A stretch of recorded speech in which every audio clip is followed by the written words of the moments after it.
Good morning, everybody. I'm going to start over again for recording purposes. Welcome to our final day of our 2.5-day workshop. And for those of you who have stuck with us, thank you for your interest and support, and we value that so much. We're going to finish at noontime today in North Carolina in 4 hours. And so we'll hope you'll be able to stay with us. The plan for today is to spend some time up until 9 o'clock reflecting on what we've learned and heard. And we're going to break up into small groups as well to give you a chance to make some comments about what you've learned in this workshop. But before we do that, what I would like to do is remind you of this wonderful phrase in Aymara, the indigenous people of Bolivia, that it would always be good for us to communicate among ourselves, which is what we've tried to do in this workshop. And it's very difficult in our hurried world that we live in to take time to step back and reflect on some important ideas and issues. And I hope that this workshop is giving you a chance to do that in a lot of different ways. So I thought I'd start out with a quiz. So I'd like to know who can recite the definition of epidemiological priorities. Nat Robinson gave it a try on, on Monday, Nat? And he got it 99% right, but not 100% right. So who would like to give that a try? And somebody joining in online would be good to hear from. So who's brave enough to give this a try? Just unmute yourself and let us hear. Readily, what are the epidemiological priorities?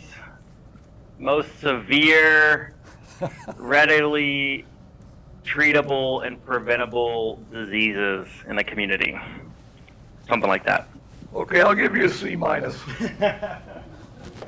Anybody else want to give it a try now that you've seen Andrew give his best? No other takers? Somebody put in the chat. Okay. The most frequent, serious, readily preventable conditions in a community, or treatable. Okay, say that again. The most frequent, serious, readily preventable conditions in a community, or treatable. Okay, I think that's an A. I say it slightly differently, but it's almost, I think all the ideas are there. The most frequent, serious, readily preventable, or treatable conditions, not diseases, but conditions, because there are other causes of ill health that are not diseases. So conditions, the most frequent, serious, readily preventable, or treatable conditions within that population of people of interest. So congratulations. Who was that put that in? Mirlyn and May. Oh, my wife. And May Potoshink, our backroom manager. Okay, thank you. Okay, so here's the next question. Who can explain what the three-legged stool of global public health practice is? And Mirlyn is not allowed to answer, my wife, and May, you're not allowed to answer either, so we want to hear from somebody else. Stanley Blanco, you're on the hot seat now. Stanley Blanco is one of our Bolivian colleagues who's had an amazing career in public health and has been connected to our work, but also with many other programs in not only in Bolivia, but throughout South America. So, oh, wait a minute. So Stanley has typed in policy, practice, and research. So Stanley, I hate to tell you, but you failed. Who else wants to give it a try? Okay, Alma Dominguez says that she'd like to give it a try. So Alma, come on up here where everybody can see you and hear you well. Buenos días. Yo entendí de que se trataba de los socios y los servicios de salud que pueden apoyar, que si uno no está funcionando bien, pues va a debilitar a los demás programas que existen dentro de la metodología. ¿Se puede repetir otra vez? And by the way, if you're an English speaker, you have to check into the English channel, right? Right. Not everybody knew that yesterday. In fact, my wife didn't know it. So if you want to understand what Alma says and you're an English speaker, you have to sign into the English channel, English speaking channel. So say it again, Alma. Ah. Yo entendí de que se refiere pues a los servicios o a los socios que participan en para el desarrollo de la metodología, que si uno no está funcionando bien, pues obviamente va a debilitar la mesa, ¿verdad? Porque no se sostiene bien. Okay, so that's a beginning. She said communities and she said services. Yeah. So Alma was talking about services as one of the three legs of the stool of global health, public health practice, communities, and then services. So that's a partial answer, and I guess I'll give you maybe a C on that, Alma. So who can improve on that answer? There's somebody in the chat who's responded. Okay, we have somebody who responded in the chat who said, okay, great. Vertical top-down disease-oriented public health, services-oriented public health, and community-oriented public health. Bingo, A+. Okay, great. Okay, that's wonderful. Now, what is the goal of vertical disease-oriented public health practice?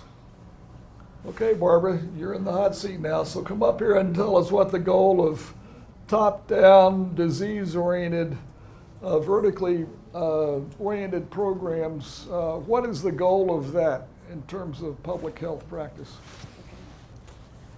The goal of these top-down vertical programs, my guess would be, is to address a specific disease and prevent a specific disease. So treat and prevent a specific disease, which you mentioned top-down, so I'm assuming has been decided prior to implementation in the community.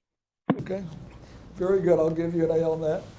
So we're talking about public health practice. So by definition, we're talking about a defined community of people. That's what public health is, addressing a population as opposed to an individual. So the goal of disease-oriented public health, one of the three legs, the goal is to control or reduce the effects of that disease or that condition within a defined population of people. Okay, so what's the goal of services-oriented public health? Okay, I'm going to call on Michael Tetti. You seemed like you were capturing a lot of this stuff yesterday. So, Michael, what is the goal of services-oriented public health? Good morning, Dr. Perry. I was hoping you wouldn't call on me, but I'll give it a shot. I think it's the goal is it curative medicine to treat people of I honestly not sure. Okay. Anybody else want to give it a try? The goal of services-oriented public health, the second leg of the virtuous stool of global public health practice, the goal of services-oriented public health is to get basic and essential services to people who need them, not just curative care. And it also has the outreach component. We're talking about public health practice, so it's getting basic and essential services out to people who need them. All right? So now we come to the final leg of the virtuous three-legged stool of global public health, which is community-oriented public health, something that most people have never heard of. So here's the most important question of the morning. So what's the goal of community-oriented public health, the public health practice, the third leg of the stool. Okay, Brenda Suleiman said, focusing on the whole community and what they see is the most important. That's a good try, but it's not correct.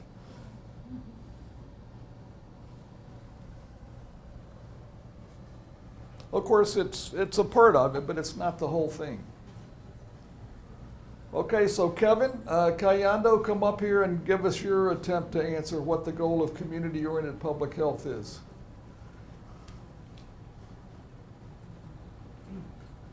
Taking the prerogative of the teacher to call on the student.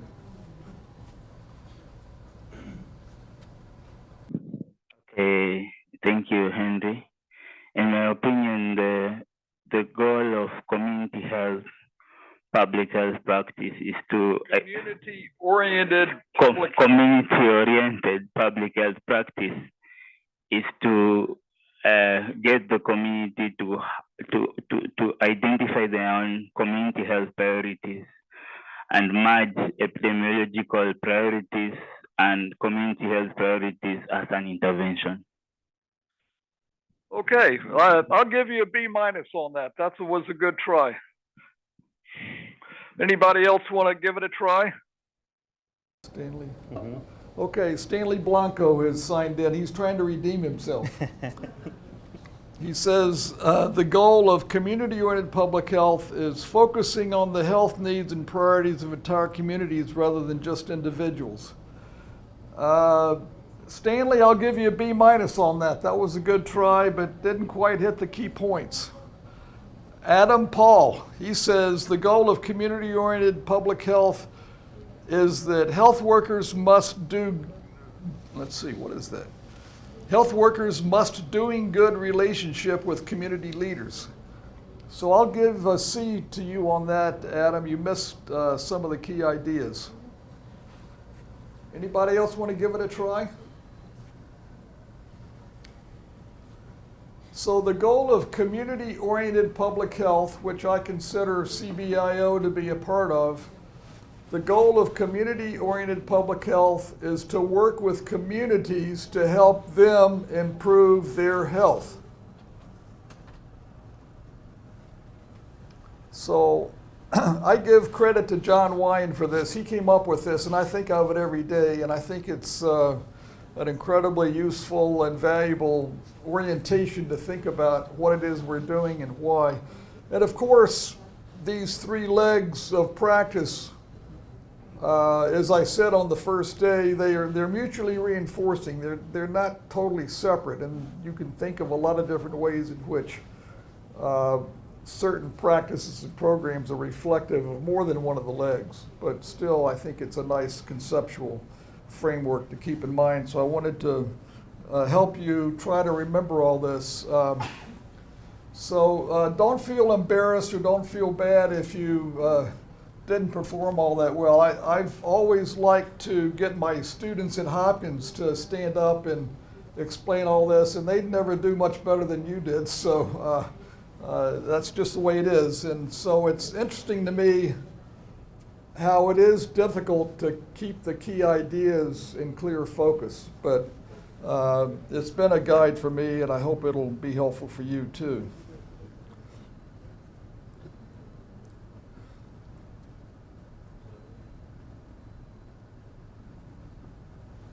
Okay, we're now going to break up into small groups, and so I'd like to spend 20 minutes on this in the breakout rooms, and what I'd like for you to do is to address these three questions.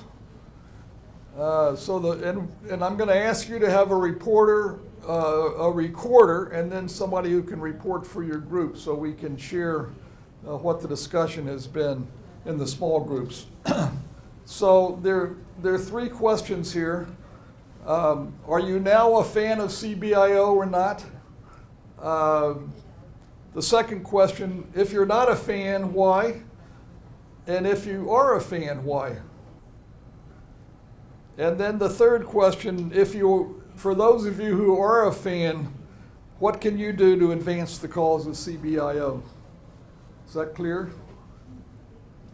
Okay, so we're going to break up into small groups. You'll have 20 minutes, and then we'll have 10 minutes for sharing the findings of your discussions. Okay, so I hope this was a useful discussion.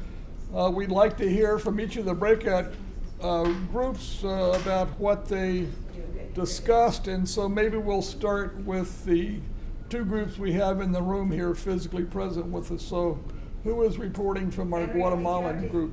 Use your microphone. I don't think they can hear you.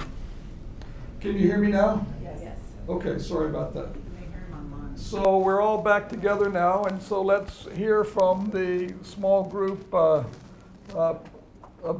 from the reporter from each small group. So from our Guatemalan group, our Spanish-speaking group here, who is reporting for you?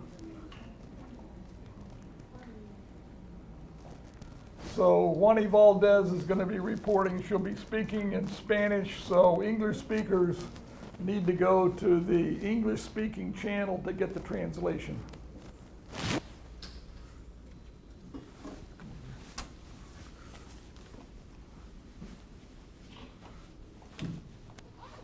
Buenos días para todos.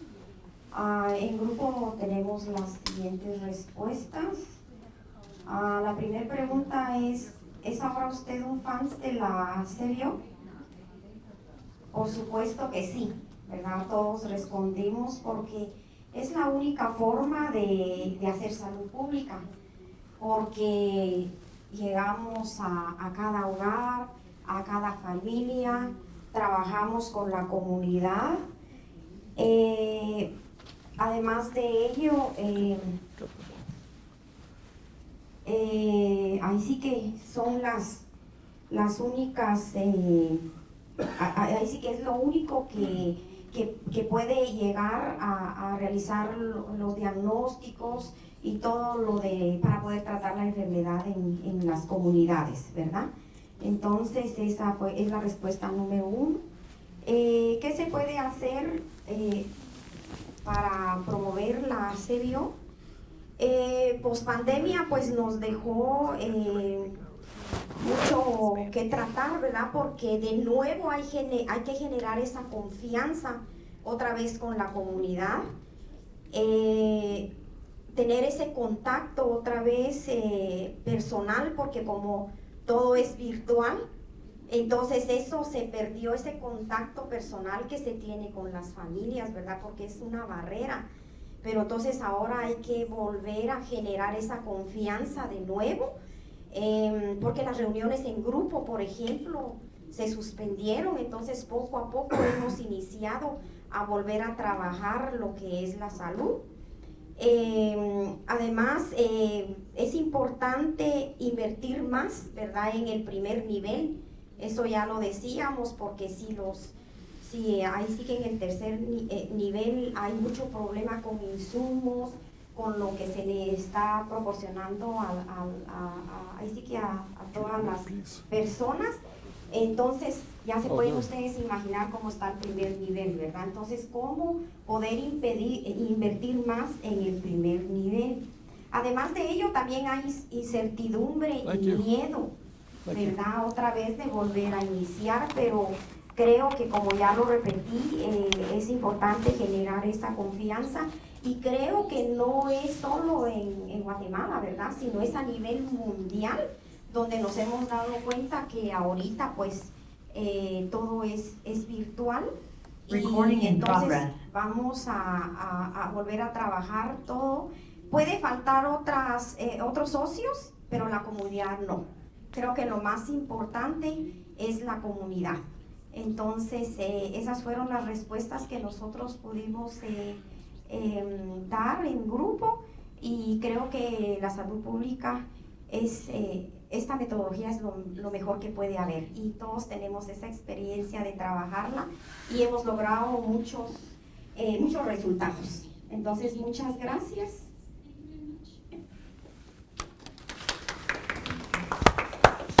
Okay, thank you, Juani. We have a second Spanish-speaking group that was meeting virtually.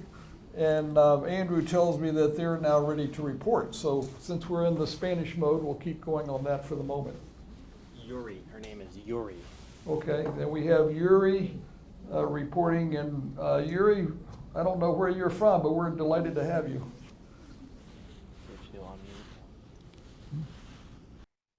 Hola, buen día. Sí, se logra escuchar.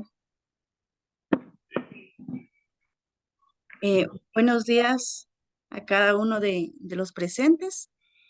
Pues nosotros nos unimos de forma virtual.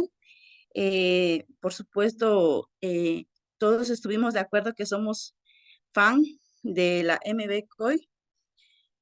Sabemos que esta metodología es un abordaje para los servicios de salud, la cual va a permitir a los proveedores locales entender mejor y medir con precisión los resultados y el impacto que va a crear esta metodología, no solo a nivel comunitario, sino que también a nivel del país. Sabemos que eso se va a lograr a través de la creación de confianza y la generación de lazos con las familias y comunidades. En este caso, nosotros tenemos que dar a conocer a otras instituciones u organizaciones cuáles son los objetivos y los avances que se han tenido en los lugares que se ha implementado la metodología para que ellos puedan adaptarlo y de esta forma también generar grandes avances. Para eso también tenemos que entender cuáles son las prioridades en salud en las comunidades como una metodología holística a través de la concientización y el impacto que genera dicha metodología. Para eso también nosotros, uno de los grandes avances sería la creación de políticas públicas, que estos son actividades en la cual el Estado se gestiona a través de un gobierno y una administración pública. Más que todo va a ser con el fin de satisfacer las necesidades de la sociedad. Comentábamos ahí cuando nos unimos con los compañeros que la creación de estas políticas públicas ayudaría bastante para que más municipios o diferentes países vayan adaptando la metodología y se haya creación de más casas maternas en distintos lugares, la cual ayudaría bastante a la población para la restauración de su salud. Esos de los apuntes que nosotros agregamos solamente y muchas gracias. Buen día. Much, that was terrific. So our other group here in the room, our English-speaking group, who is reporting for you? Barbara Mufaletto. Barbara, come on up.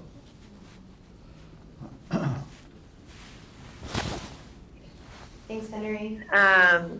So to the first question, are you a fan of CBIO or not? Our group had a resounding yes. Many of members of our group have had hands-on experience implementing CBIO and have really seen the benefits of the methodology. So some of the reasons we said yes is that it involves the community to identify their own health problems, the ability to track mortality and orient the program to the highest needs. It also empowers the community and sees them as a true partner in project implementation. It is a data-driven methodology, so that not only guided by the mortality data, but also by the data received through monitoring and other evaluation activities.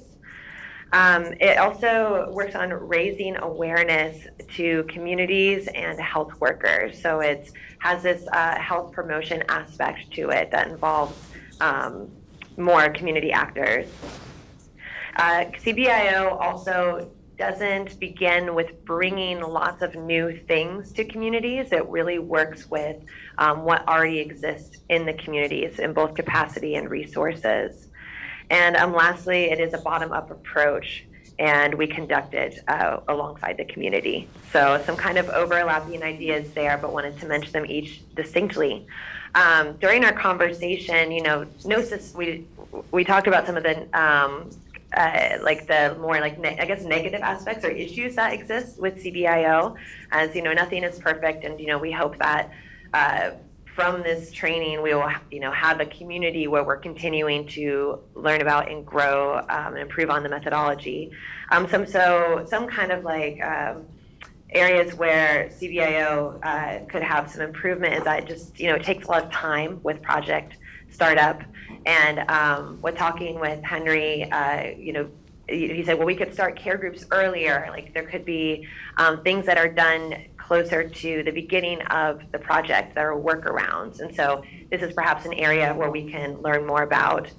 Also, it was mentioned that from our implementers that at first the CBIO seems really easy. It seems like, it just seems easy, but then you start getting into implementation and it becomes very complex very quickly. It's a very broad methodology, and so there's lots of new things that you're starting at once and lots of new systems you're putting in place. And so with that, making sure that we are documenting and sharing what the templates that we're using, the systems we develop, so that it can become easier for others to use it.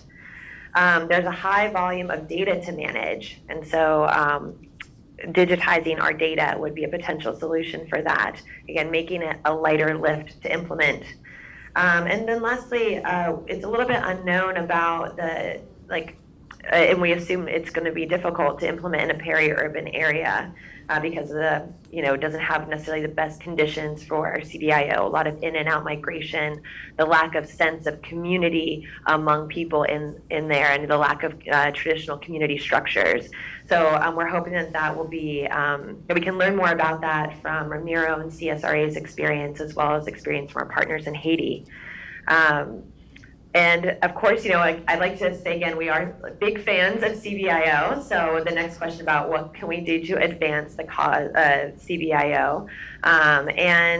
We talked about the potential of looking at adding it to existing programs. We recognize that CBIO might be a difficult sell to funders who are unfamiliar with the methodology or have very short funding cycles. And so how can we maybe add CBIO to an existing project and kind of speed up that initial implementation and also test it out and gain more trust in that area.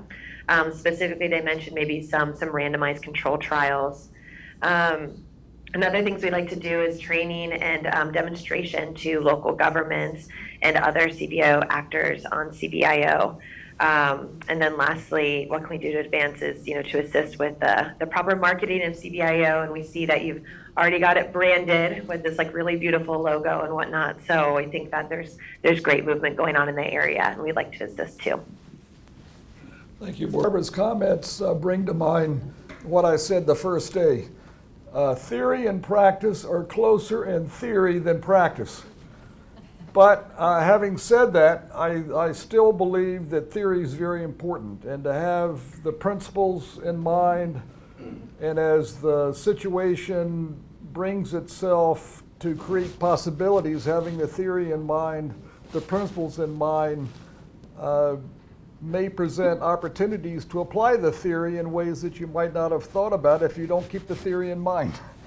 So, great, thank you. So now we need to hear from our other groups who have met virtually. So who is reporting from, actually, We have Saeed. Saeed Arwal, our dear friend from Afghanistan, is raising your hand. So I guess you're reporting for your group, so go ahead, Arwal. Yes, good morning, and I'm sorry that during the groups, I do not understand in which group I am, but no problem. I will share my idea about that very, very shortly. I would like to say that we all believe on primary health care, and primary health care is the best strategy for the health for all. So therefore, we believe that, and we are working worldwide for that. So the best strategy for the implementation of the primary health care is community active participations. So for the community active participation, there are different tools. One of that is very important and best tools, what I understood, that is CBIO. So it means we are agree and we are in this side, so we have to follow this and we have to learn. And this is very important because this is, if we believe that three-way partnerships, important partners is community by itself and beneficiaries. So we have to work with them, by them, and with them. So that's very important approach of CBIO too. We are agree with that, and we have to follow. And we would like to request that it should be not only work only in some countries. So let us do sometime. Hopefully, if there is international community-based healthcare or community-based community engagement, any workshops or conference. So we share with all the people who are working for the community engagement and community empowerment. They should understand the CBIO, and we should provide the training material for all of them. I mean, the Dr. Handy Piri and his team, and we should work together for that, how we can implement that. That's very important approach for the community empowerment and community engagement. Thank you so much. Thank you very much, Orwal. So can we hear from, we have at least one other virtual group, so can we hear from you? Hello, I'm student of English 1 group. Oh, okay. So from our group, we Tell us who you were. Tell us who you were, please. I'm Nangarson from Malawi. From Malawi. Very good.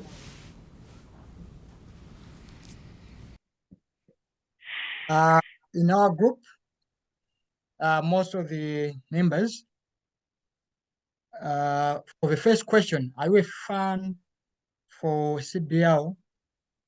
Most of them said they, though it's their first time to hear about the CBIO, but having learned this methodology through this workshop, they are now a fan of CBIO.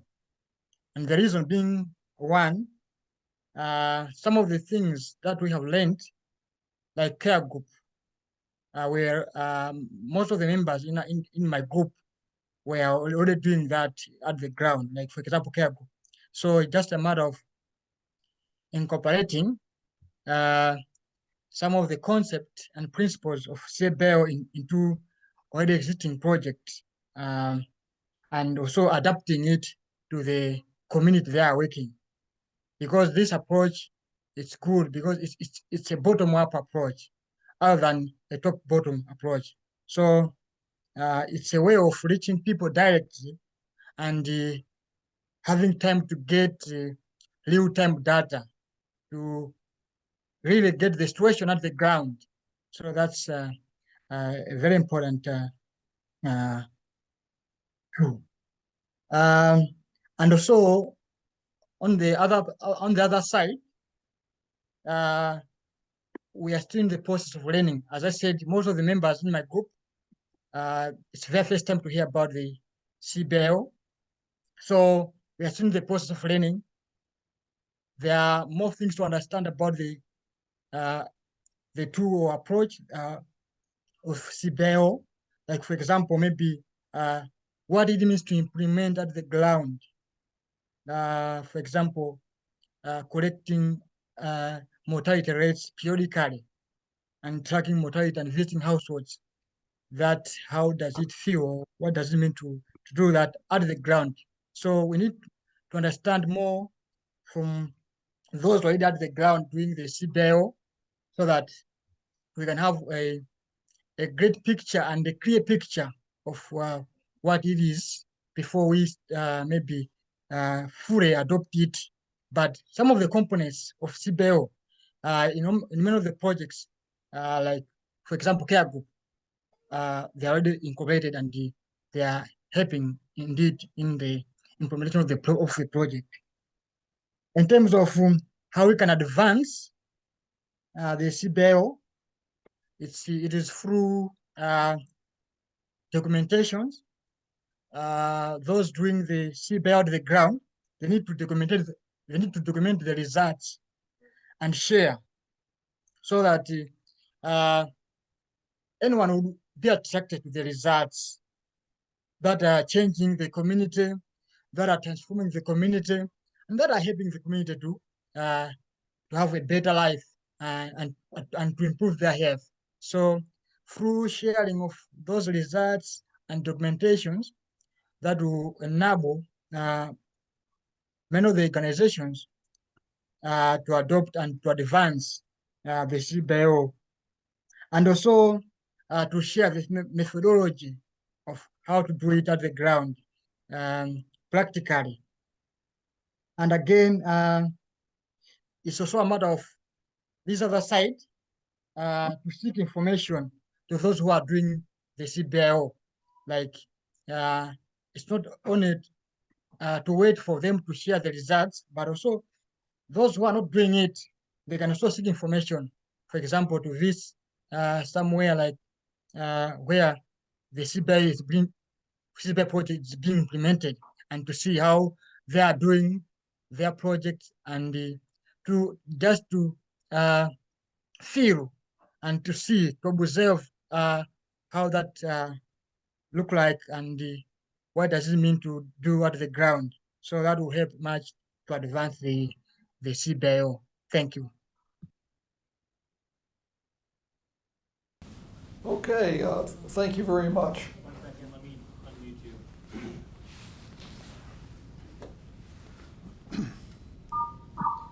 Thank you very much. Thank you very much. Is there another group that hasn't reported yet, or is that it? Yes, Prof. This is English Group 5. This is Samuel. And where are you from, Samuel? Okay, originally I'm from Ghana, but currently I'm based in Deutschland, Germany. Very good. We're glad to have you. Okay, so can I share my screen? Yes, we can see you. Thank you. Yes, so I just want to share my screen. If the moderator can allow me to share my screen. Just a second, we're working on it. Okay.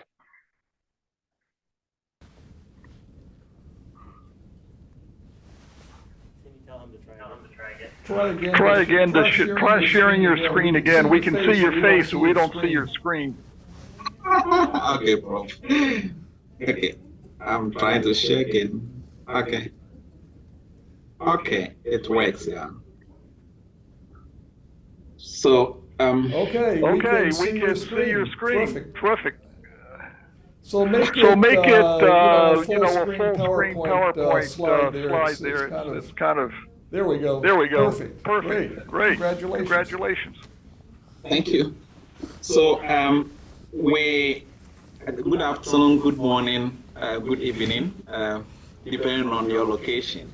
So my name is Samuel. I'm presenting on behalf of English Group 5. So we actually were 10 in all in our group, and we all agreed that CBIO approach is a good approach, and we report that we actually are fans now. I think two of us, three of us were really had a very proud experience of CBIO, and so going to during the discussion, it came out clearly that the approach at the presentation went over the past 3 days helped really in identifying or helping in detecting unreported mortality, which is very important. Sometimes we have our data reported in terms of rate and ratio to just sell whether we are doing good or bad at the country level. But you go to the community level, there are a lot of children dying, mothers dying, and these are not reported. But once we adopt CBIO approach, it actually reveals all those things, unreported data, and is appreciated at a partnership level. Based on that, the second point under question 2, we also agree that the implementation or data collection tool has or packages has actually improved, like we saw in the presentation yesterday. The local birth package 2 and the verbal autopsy tools has really improved, and it's a remarkable enhancement for CBIO approach. The third point that we discussed in the group, that the community perceptions, when you actually adopt this approach, community perceptions regarding service interventions are diminished, and which is very important because the communities are involved in identifying the challenges and also coming out with solutions to support service delivery, which some of the issues could be a cultural barrier, and we cannot solve that problem when you don't really engage the communities. And so when the communities are part of identifying the issues in terms of why the children are dying in real time, why mothers are dying in our community, they help in resolving those issues. The third aspect where we actually discuss looking at how can we then advance CBIO if we all agree that we become champions, we are now fans of CBIO. One, we agree that we keep sharing the success story on CBIO. Two, we say that we transform data collection tool need to be transformed, need to be digitized, which is very important, and my other presenters, previous presenters emphasize on that. The third point, we need to incorporate the CBIO approach into other community-based public health interventions such as nutrition intervention and HIV and others you can think of when you talk about public health intervention at the community level. We need to integrate it, and so CBIO need to take the lead in identifying the issue before we actually go in there with all the strategies, because it unearths the issues.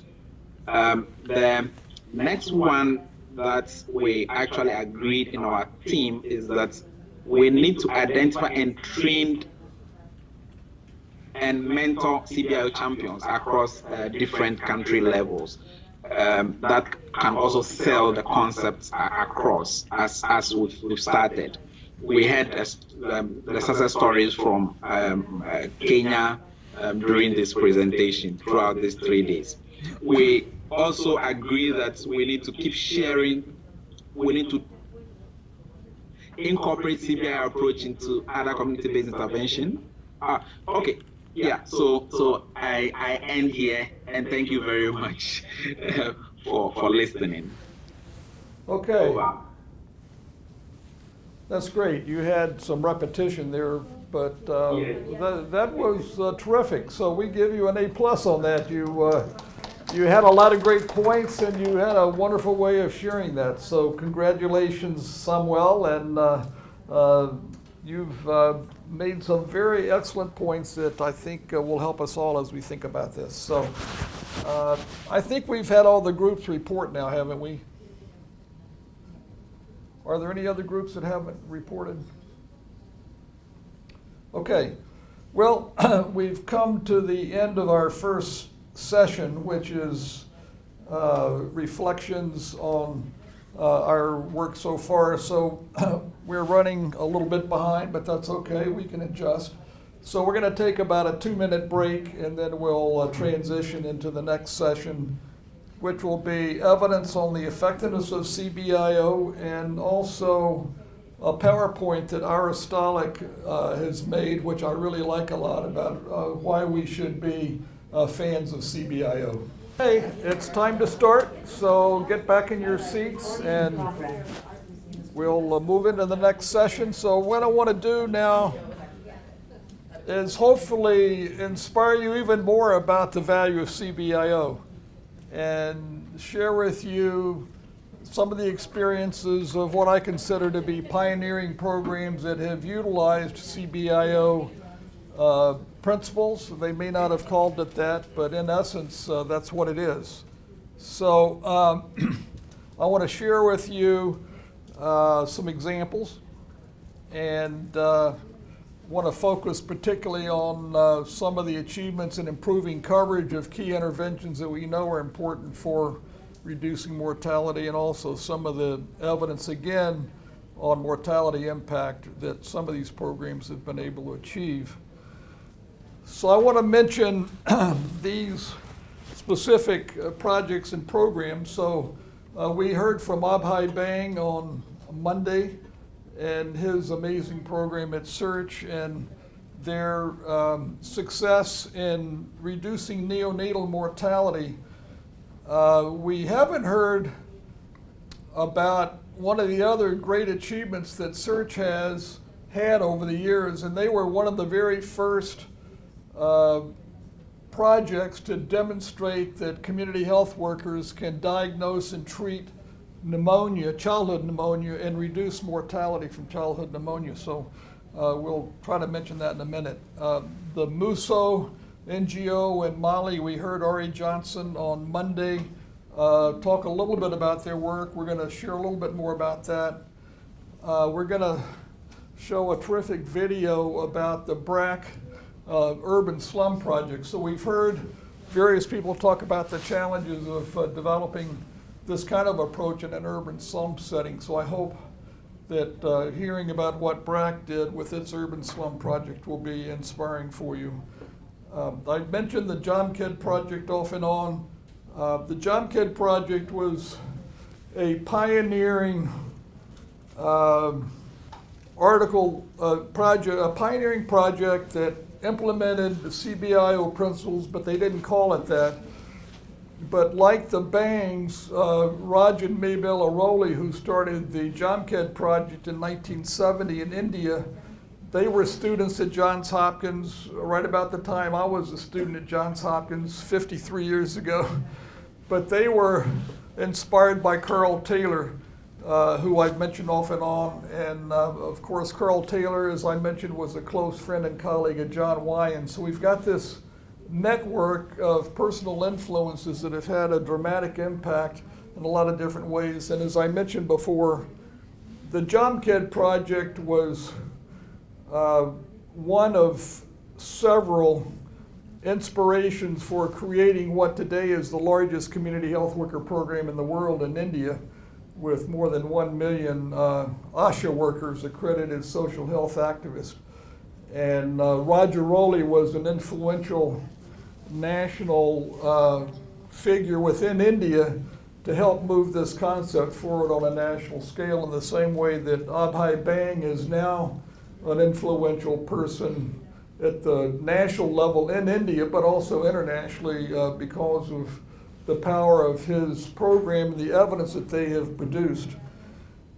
I'm going to talk a little bit about the Hospital Albert Schweitzer. I mentioned that on Monday.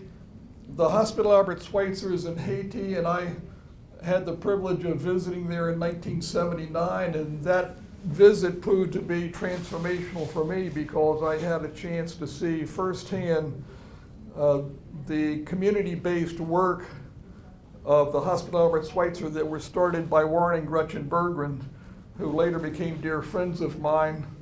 And then through their friendship, I came to know John Wyan, who ended up being a long-term mentor of mine personally, but also the brains behind CBIO. So I will always give him credit for the ideas of all of this. And it was a wonderful opportunity that I had to work with John Wyan, but also I've had a very interesting career, and I'm very grateful for it. But later in my career, I had a chance to go back to Haiti, and I lived there for 4 years as the director of the same organization. And so during that time, we had a chance to consolidate and publish some of the experiences at the Hospital Albert Schweitzer, which are very important. I'm going to show a little bit of that. Then we're going to talk a little bit about some of the Cure America's experience again in Bolivia, Guatemala, Liberia that we haven't talked much about, in Kenya. And then finally, care groups. So I guess we could spend the rest of the day going through this, but I will try to move ahead with this.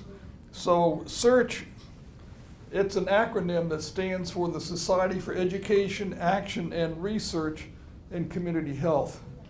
So to me, whoever came up with that acronym is brilliant, and it was Abhay and Ronnie Bang who came up with it, and they're brilliant people, as I'm sure you appreciate by hearing them talk on Monday. I've been to SEARCH several times, and here I am taking a picture of Abhay and Ronnie Bang with Carl Taylor, who was their mentor, in the same way that Carl Taylor was my mentor as well. This was, as I mentioned, I spent 5 years working at Future Generations, which is a small NGO, and I was the Carl Taylor Professor for Equity and Empowerment at Future Generations. And Carl Taylor was 88 years old when I started working there. His son was the founder of Future Generations, but Carl was devoting virtually all of his time at that moment with working with Future Generations. So I traveled all over the world with Carl, and we went together to JomKid and also to the SEARCH program. And so here's a picture of Carl with the Bangs. So this is my interpretation of how the Bangs applied CBIO principles, as we heard Abhay say on Monday. He doesn't call it CBIO, but everything that is important to CBIO, they're applying there. And of course, they've been there for 30 years now, working in a population of 80,000 people. So it's not a big population, but they, as Abhay Bang said, through their research, they have proved Archimedes' principle. Does anybody remember what Archimedes' principle is from Abhay's speech? Another exam question. No, this is the last day, so it's final exam time. So who can remember what Abhay Bang said about Archimedes' principle? This is very important. Can somebody join in online? Just unmute yourself and tell us. Were you awake when Abhay Bang was speaking?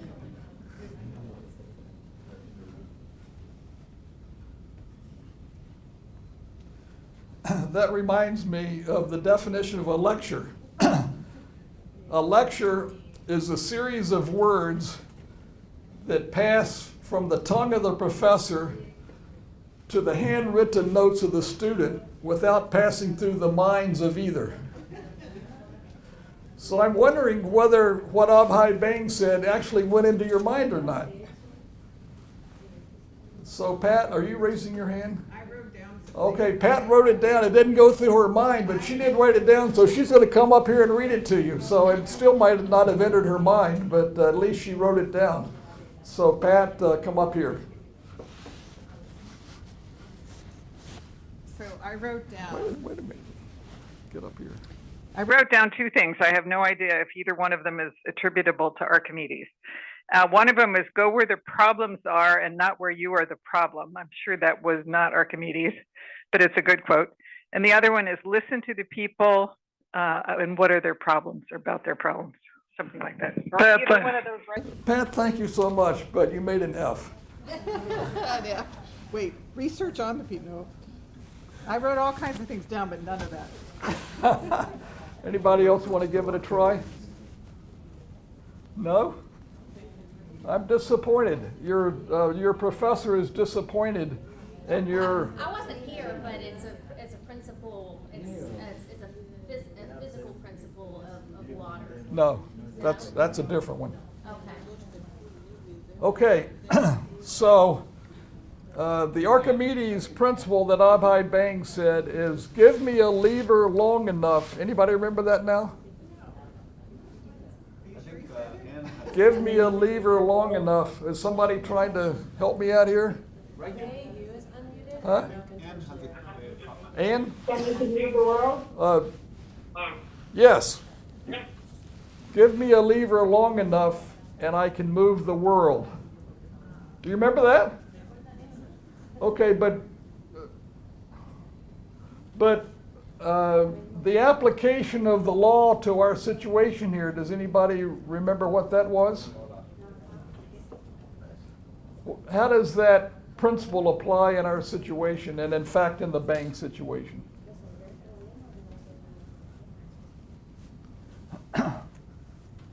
So what he said was, with the evidence that they generated in Gacciaroli, they were able to move the world.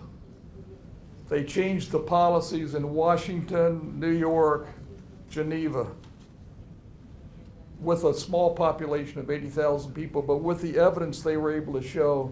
So Abhay considers research to be the application of Archimedes' principle. And I think that's got a lot of relevance for our work because, as various people have said, the more and the better evidence that we can produce about the effectiveness of this approach, the more likely we are to advance the procedure forward. So there is value in the writing and the documentation and the publication of experiences with this, and there is great value in that, and so I want to emphasize that as well. But anyway, I won't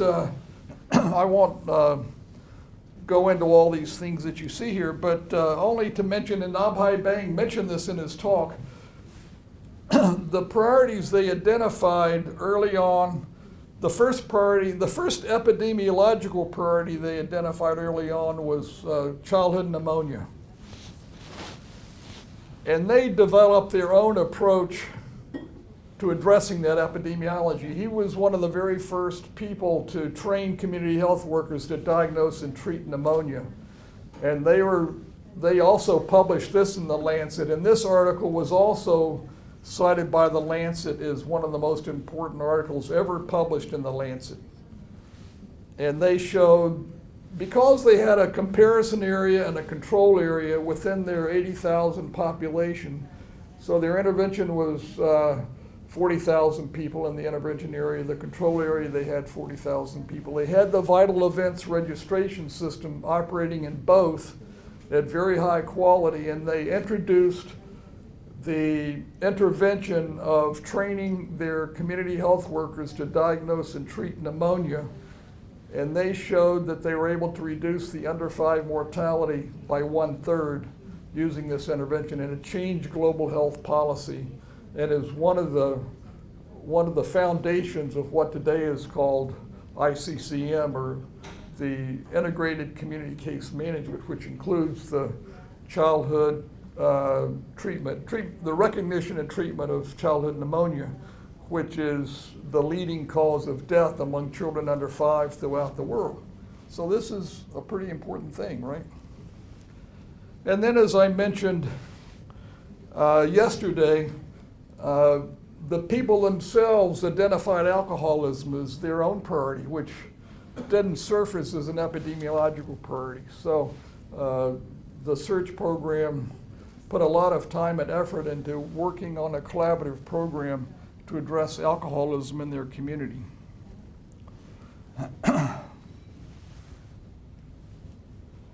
So this slide repeats what I just said. And this is their pioneering article that was published in 1990. So that was 33 years ago now, I guess. But another interesting thing is that home-based neonatal care and the community case management of pneumonia by local community health workers is still not widely practiced throughout the world. It's an amazing thing when we know how effective these two interventions are, but how limited is the application of this knowledge to save lives of children around the world. It's absolutely extraordinary. There is progress, yes, there is progress, but it's nothing close to what it could be or should be. Their work on home-based neonatal care is located in this journal supplement of the Journal of Perinatology. It's available online, and all of these resources will be available to you through our website. But I think this is one of the most important series of articles in global health. I think there are 10 different articles, but it describes in great detail all the various aspects of home-based neonatal care and the effectiveness of it in improving neonatal health in their context.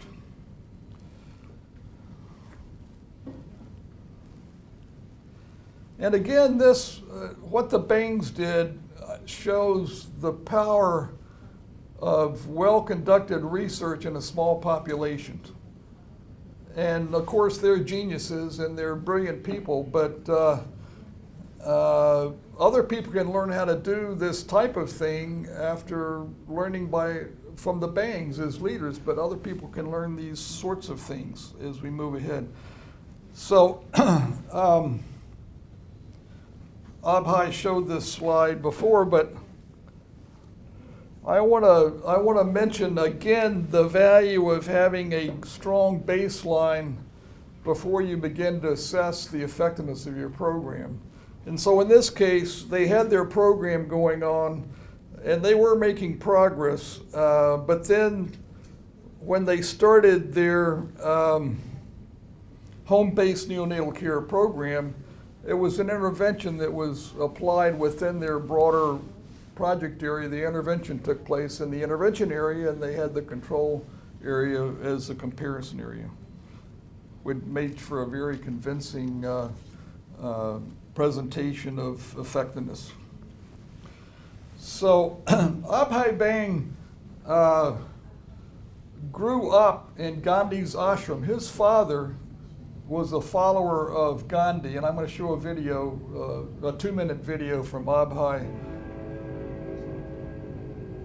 that tells a little bit more about this. But this is one of Abhay Bang's great quotes that he brings in whenever he can. And by the way, as I'm thinking about it, if you look up Abhay Bang, he's got all kinds of videos on TED Talks and on and on. So if you have time and interest, you can certainly get more inspiration from Abhay Bang. But when Gandhi is talking about the weakest, most wretched and miserable human being that you ever saw, he's talking about neonates. They're human beings, it's a human life, and look what he did in saving the lives of neonates.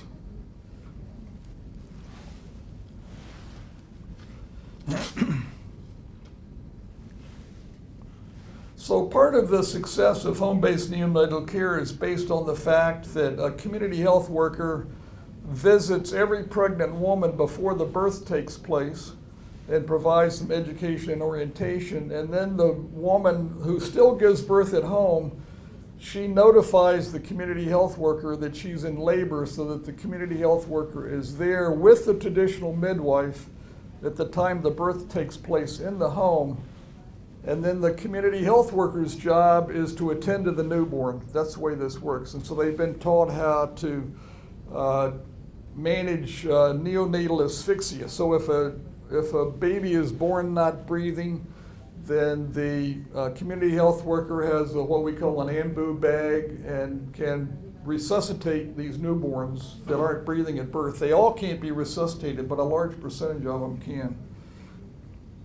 And then all the behavioral things that go into reducing neonatal mortality, of course, are practiced there. Early and exclusive breastfeeding, the prevention of hypothermia is an important part of their intervention as well. Identifying low birth weight babies. So this is another key aspect of the intervention because low birth weight babies are much higher risk of death than newborns who have normal birth weight, and they need special attention. So in their program, if a low birth weight baby is born, then they have a protocol in which the community health worker comes to the home of that mother much more frequently than they do for children who are born with a normal birth weight. So these are just examples of the technical components that make it possible to reduce mortality. So early treatment and referral of neonatal sepsis. So in the JOMCAD case, they trained their community health workers to administer intramuscular gentamicin. And, this is a fairly high-powered medical treatment. Gentamicin is a high-powered antibiotic, but if you give too much of it, it'll cause deafness and renal failure. So it's a toxic drug if it's not given in the right amount. And Abhay Bang got the professor of pediatrics at the most prestigious medical school in India to come to Gachiroli and confirm that his community health workers knew how to do this and do it well. It was controversial. The other programs that have been developed later in the international recommendations for home-based neonatal care do not include the administration of gentamicin. And so he carried this a step further than most people felt was comfortable or appropriate for widespread application. So, this work that Abhay Bang did was picked up by other programs in other places where they applied these principles, but without the gentamicin. And Abhay Bang was able to show a 70% reduction in neonatal mortality. The other studies showed a third reduction or 25% reduction. So when there were 13 studies of all of this that were done and a meta-analysis, which is a combination of all the data from all these studies, it showed a 24% reduction in neonatal mortality, which is still spectacular when you get right down to it, and this has been published, of course, and became the basis for the global recommendation of home-based neonatal care in places where home births are still very common. So this is the UNICEF and WHO recommendation.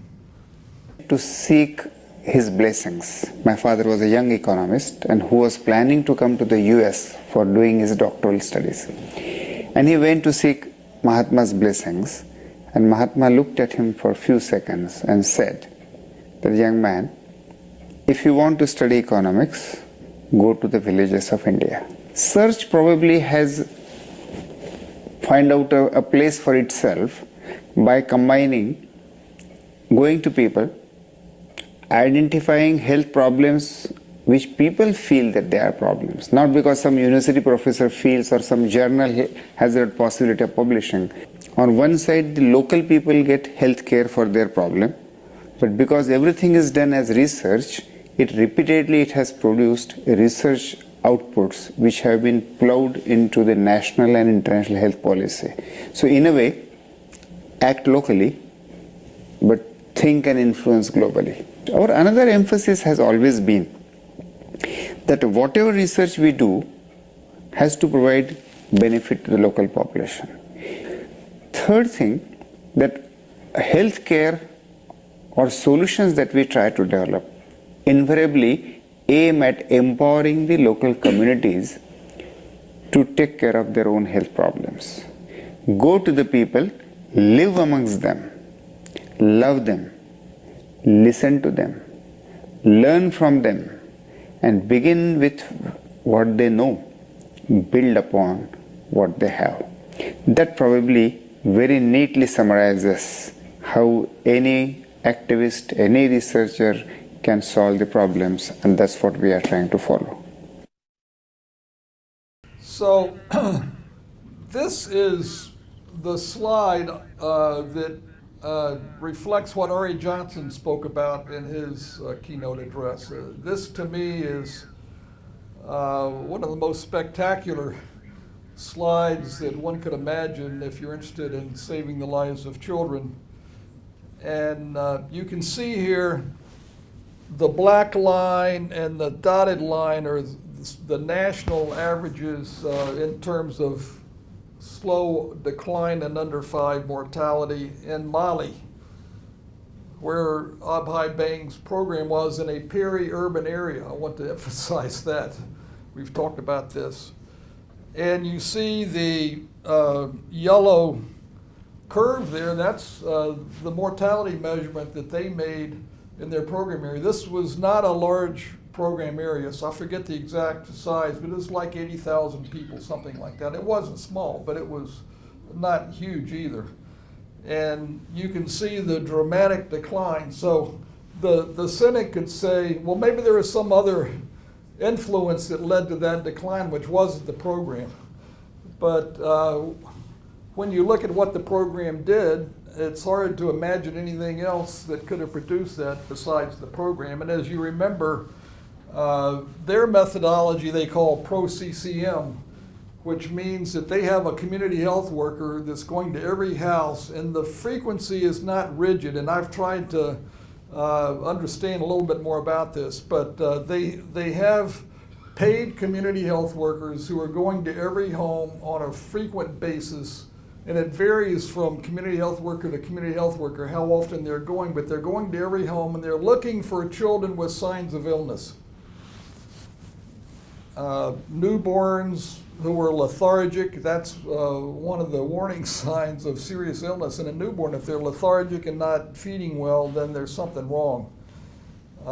If a child has diarrhea or if a child has rapid breathing, these are serious warning signs. And so they've trained these community health, and also signs of malaria as well. So the community health workers have been trained to provide immediate treatment, but they've also worked out a system so that that child can get to a source of care of higher level medical staff who can provide additional medical support to the condition.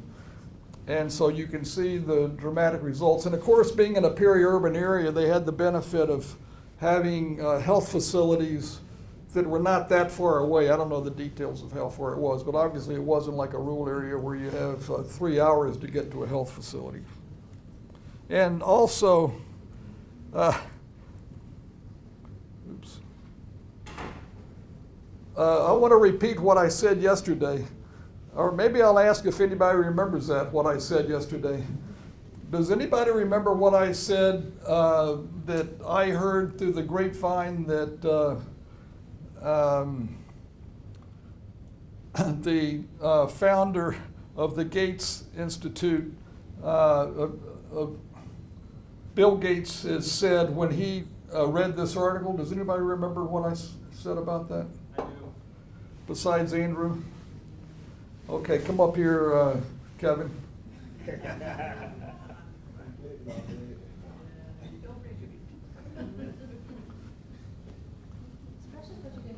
I can't verify that this is true, but I think it's very likely that it was true. I hope I remember the right thing. Yeah. So Gates said that if these are the results of the work you're doing, then all of the funding from Gates Foundation should be given to Cure Americas to implement this. Oh my, how I wish that were true. No, that's close, but not quite it. So what Bill Gates said, and I'm sure Cure Americas might have benefited from this if he actually carried through. But what he said, according to what I was told, is that if these results are really true, then the Gates Foundation should be pouring all of its resources into implementing this approach. But does anybody remember why the Gates Foundation didn't do this?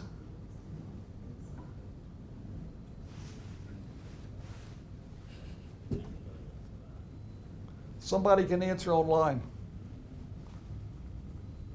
Please. I'm going to call on somebody. No.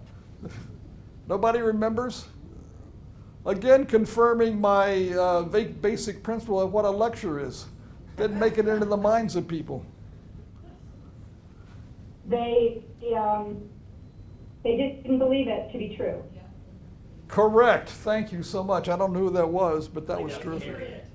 Who? Harriet Napier. Oh, Harriet. Great. So there's another step that follows from this, which I'm very curious about.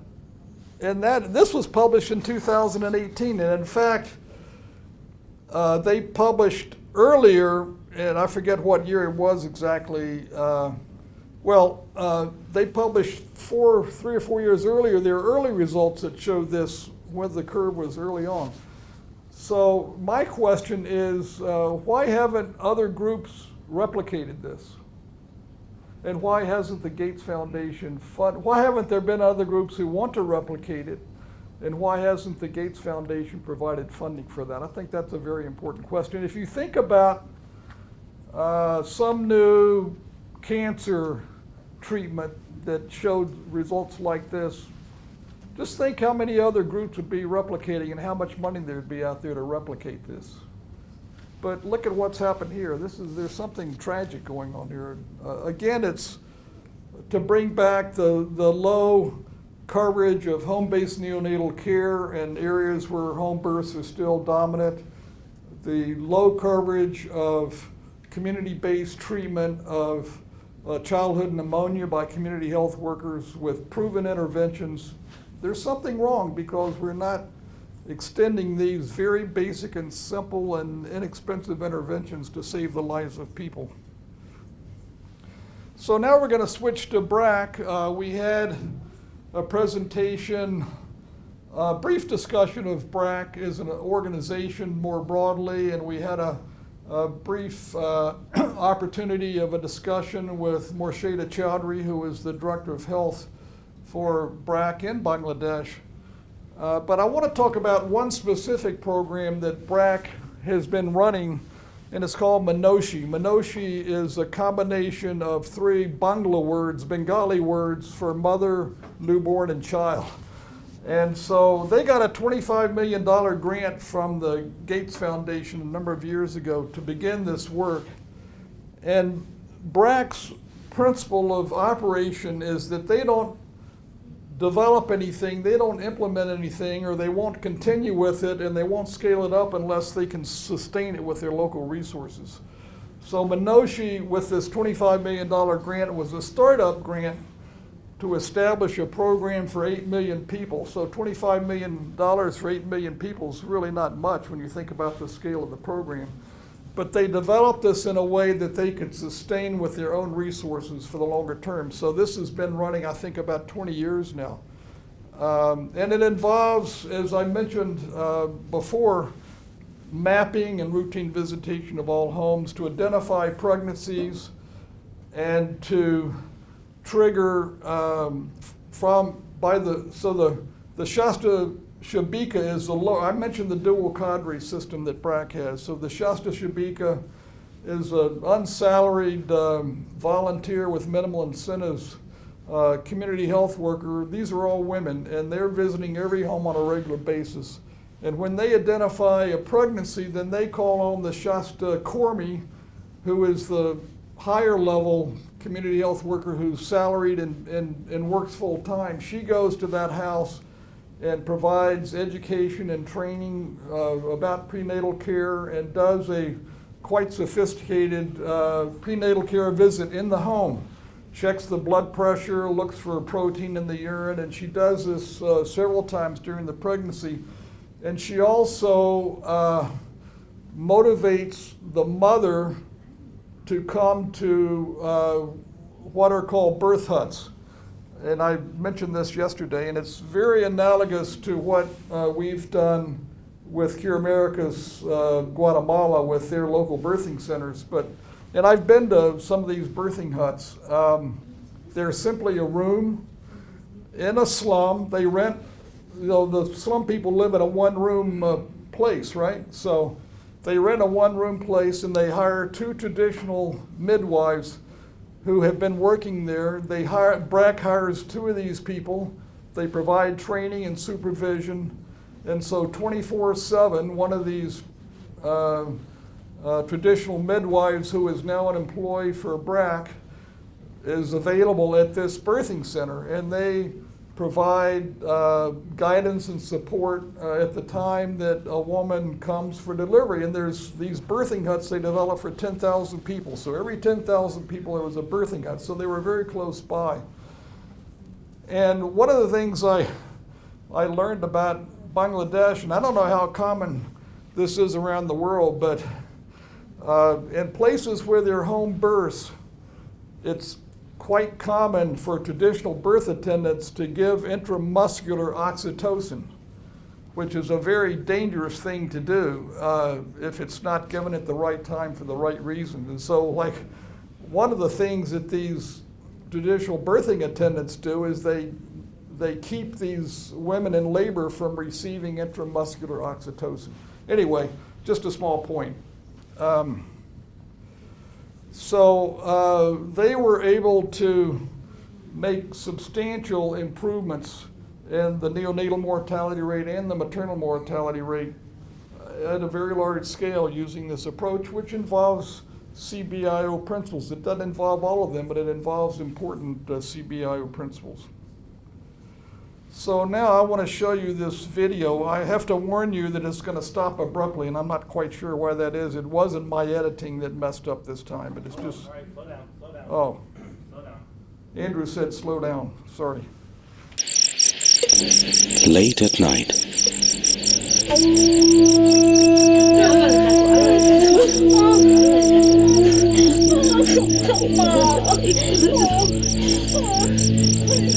Shumi is struggling with severe labor pain. Along with this, she is also bleeding. Her close relatives and neighbors are trying for the delivery, but none of them has thought of taking her to the hospital. The situation gradually kept getting worse. There is no money, no transport to take her to the hospital. Many difficulties are there.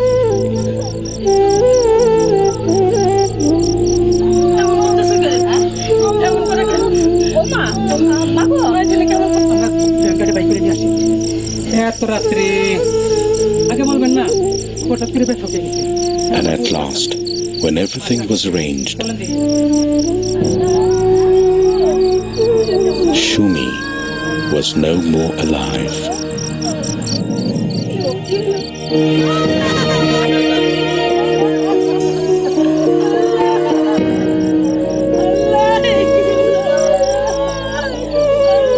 Her unborn child, too, could not see the light of this world.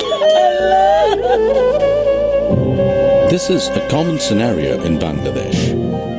Each and every day, numerous Shumis and their unborn babies are facing untimely deaths in a similar manner.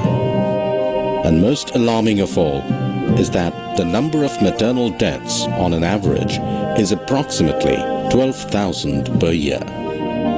In Bangladesh, a country with an area of 56,000 square kilometers, frequent natural disasters and the stress of rapid population growth are pushing a segment of the population into extreme poverty. Unable to cope with this poverty, a certain group of the population is migrating to the urban areas for a better livelihood. These underprivileged, poverty-stricken people are taking shelters in various slum areas in the cities. It is noteworthy that 1/3 of the urban dwellers live in these slums. Here, even their fundamental rights are denied. The people here are deprived of some of the most basic rights, such as access to pure water, sanitation, education, etc. In the urban areas, the high costs of living have kept proper healthcare facilities out of their reach. Hence, even though there are government and NGO healthcare facilities available nearby, the slum dwellers are not able to take advantage of them. 80% of deliveries in slum areas take place at home and mostly in the hands of untrained birth attendants. The unavoidable outcome of this has been an increase in the maternal and child deaths in the country. Along with the government of Bangladesh, BRAC has also come forward to combat these problems with other fundamental issues. BRAC has been working all over the country since 1972 for the advancement of the impoverished. Through the implementation of various nationwide program activities, BRAC has been successfully working for the economic emancipation of the poor, women's empowerment, establishing justice and good governance, ensuring education and healthcare as well as many other initiatives to stop social injustice and disparity. At present, around 10 crore people are getting benefits from BRAC's various programs.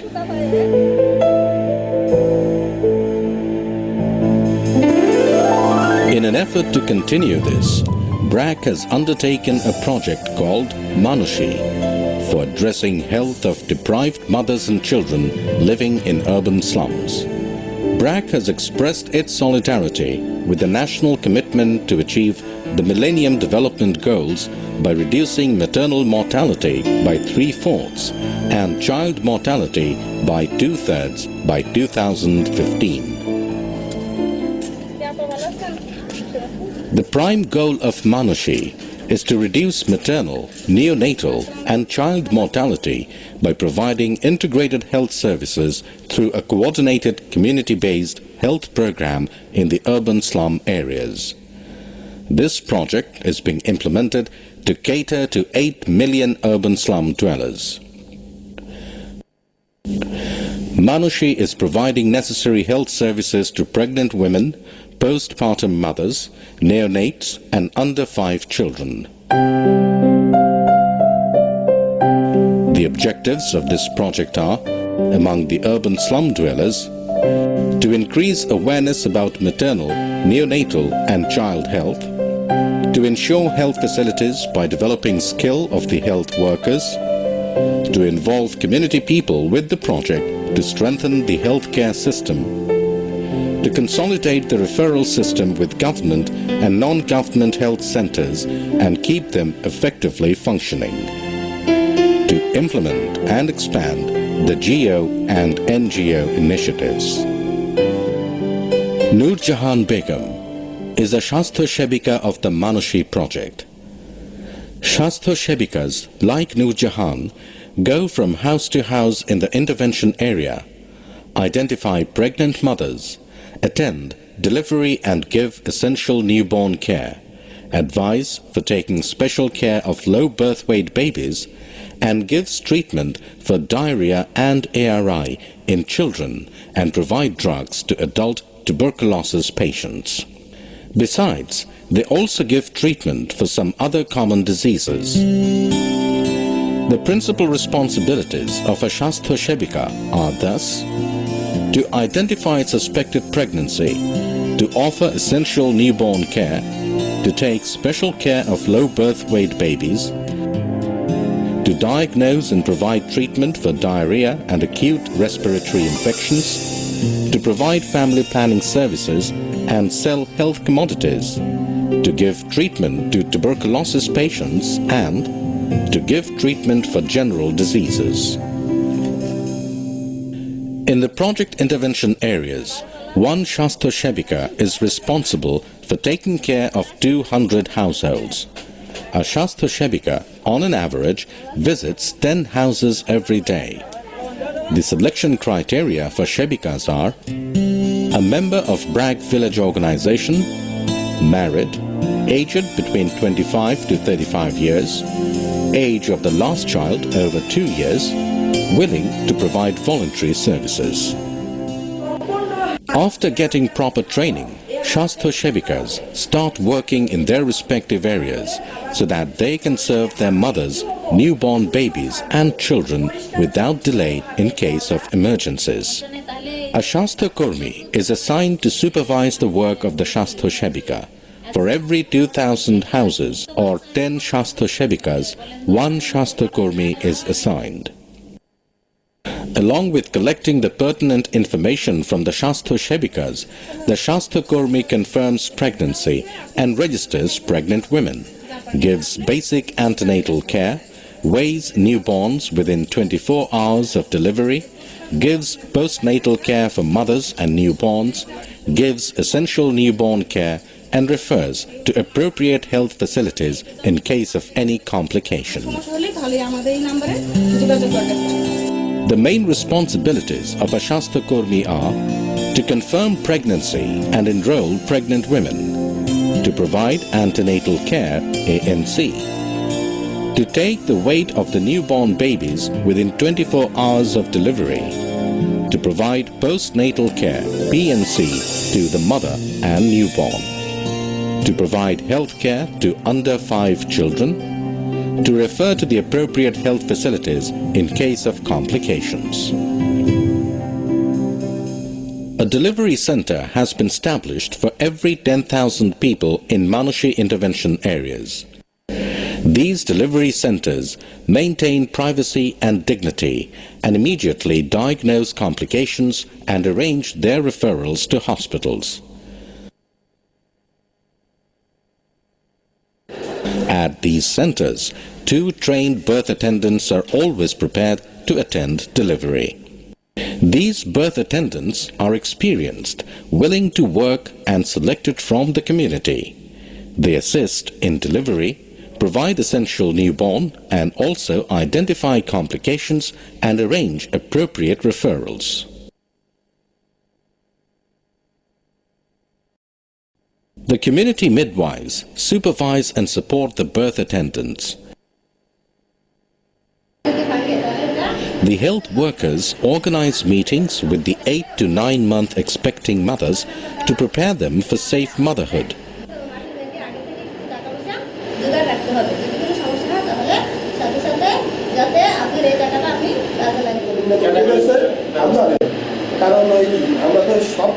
Two committees, MNCH and Mother Support Group, have been formed by including members from the community. These members facilitate the Manushi activities in various ways to ensure maternal and child health care. In addition to save lives of mothers and children, Manushi also involves local pharmacists, imams, Kubiraj, and other alternative health care providers. Unfortunately, in spite of having all those activities, many slum dwellers are neglectful to seek timely health care. Folk music and street theatres are thus being performed to increase health awareness among slum dwellers in order to ensure health care for mothers and children.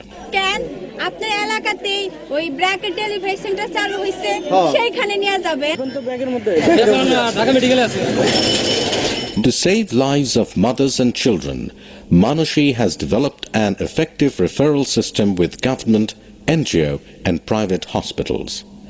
This creates space to offer quality service within shorter time. I apologize for the abrupt stopping of that, but I think we can all agree it's a very powerful video that shows what BRAC has been able to do, but what can be achieved at scale by applying principles of CBIO and routine systematic home visitation. I want to just share a little bit about the JOMKID Comprehensive Rural Health Project. As I mentioned yesterday, when Rajan Maybell Aroli started this project in 1971 or 72, they followed the model of Dr. Carl Taylor's with the Naringwal project in North India, in which they had paid auxiliary nurses to visit the homes of people on a regular basis. And so the Rajan Maybell Aroli, they hired auxiliary nurses to work in this very impoverished, isolated area of India. But what they found out was that these auxiliary nurses were people from larger cities with training, and they didn't stay with the project because they went back to where they came from. They were different culturally, educationally from the local people. And so the Arolis had to make an adjustment. And what they did was they decided to train local illiterate, many of them Dalits, untouchables, whom they had been working with because they had been sick. Many of them had tuberculosis and were dying. Many of them were widows. And the Arolis had a relationship with these women, and so they started training them to be village health workers. going to every home and attending births and providing treatment very much like you saw in the Minoshi Project. And these are these women. And these women continued to work their entire lives.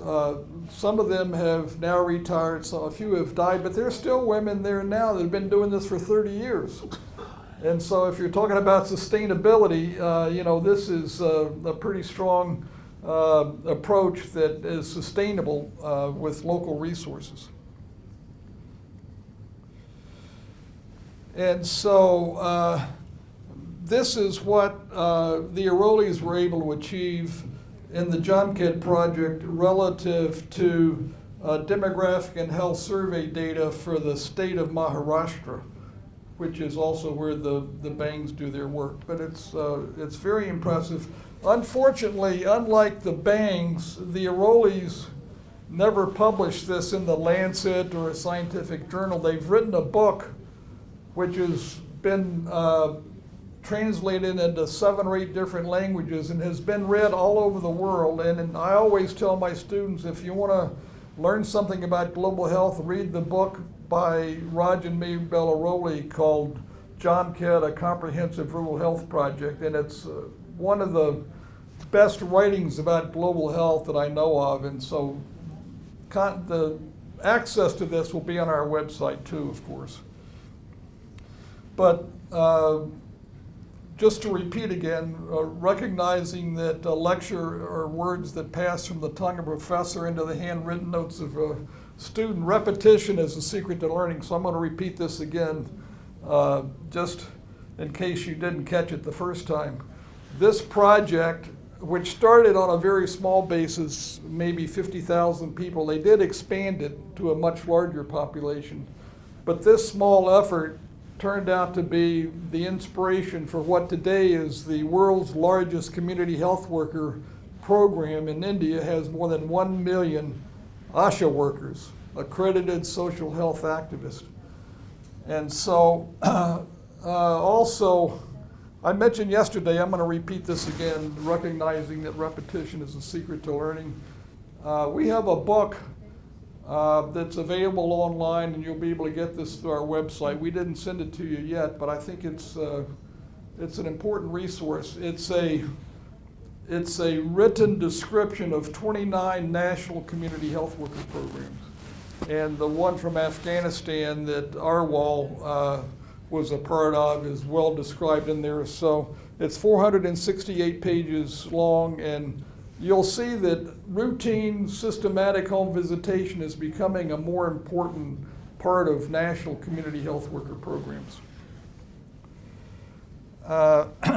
So I mentioned before that I had the unique privilege of visiting the Hospital Albert Schweitzer in 1979, and that hospital was established in 1956 by a very wealthy American couple who were from a very wealthy family, and their names were Larmer and Gwen Mellon, M-E-L-L-O-N. And Mellon is one of the names of a very wealthy family, set of people in the United States, much like the Rockefellers, but the Mellon Bank, so forth and so on. So Larmer Mellon was a member of the Mellon family, and he became a black sheep, wasn't interested in banking and making a lot of money, and at age 37, he read about Albert Schweitzer in Life magazine, and he was a rancher in Arizona. He was inspired by what Albert Schweitzer was doing, and he decided at age 37 that he wanted to follow in Albert Schweitzer's footsteps. And so he finished college. He was a brilliant man, but he dropped out of Princeton after a couple of years. So he finished college. He went to medical school at age 37, did an internship, and while he was doing all that, he sent his wife to Haiti to supervise the construction of the Hospital Albert Schweitzer. And so in 1956, he finished all of that. So he started that in 1947 when he decided to do this. So he spent quite a few years preparing himself at midlife to start this. So in 1956, the hospital opened. and he spent the next 10 years operating a hospital in rural Haiti with these very poor people here. But after 10 years, he decided that he was not going to really be able to help these people if he didn't start a community health program. And so he went to Harvard and asked the dean of the Harvard School of Public Health if there was somebody there that could help him start a community health program, outreach services to complement the hospital care that the Hospital Albert Schweitzer was providing. So this was a hospital, and he was spending $1 million of his own money back in 1956 in the early 60s. That would probably be easily $10 million today, I don't know, but it's a lot of money. He was investing his own personal income as a member of the Mellon family to run this hospital. But he decided after 10 years that they weren't reaching the people who needed basic and essential services. And so he went to Harvard. He found a couple named Warren and Gretchen Berggren who had been missionaries in the Belgian Congo, who had been doing medical curative care in the Belgian Congo, and they had decided they needed to learn public health and work through a public health paradigm rather than a curative hospital paradigm, which is what they had been doing. And interestingly enough, when they were in the Belgian Congo doing hospital care, a very famous man came to work with them named Everett Koop. So some of you may know who Everett Koop is, but he was a very famous figure. He's passed on now, but he was a very outstanding pediatric surgeon who became the Surgeon General in the United States and was widely recognized as an authority figure in health matters. So here he is, a surgeon. He was volunteering to go to work with missionaries in the Belgian Congo and working with Warren and Gretchen Berggren. And he told Warren and Gretchen Berggren, if you really want to make a difference, you've got to study public health and get out of the curative medical paradigm, which is what they did. And so then there they were at Harvard. They spoke French, having worked in the Belgian Congo. And Lorimer Mellon convinced them to come to Haiti to start a community health program there. And while they were at Harvard, the Berggrens had become close to John Wyan. Does anybody remember who John Wyan is? So I hope that that name rings a bell by now. I'll repeat it again. John Wyan, he was my mentor and the brains behind CBIO. But the Berggrens asked John Wyan to help them as they started their program in Haiti in 1967. And so these are just a few shots from the Hospital Albert Schweitzer in Haiti. I guess it's just one shot. But the Berggrens developed a system of community health workers called Agents de Santé, who were visiting every home on a regular basis, and then they had a mobile health team that went out to these isolated villages to provide basic and essential services.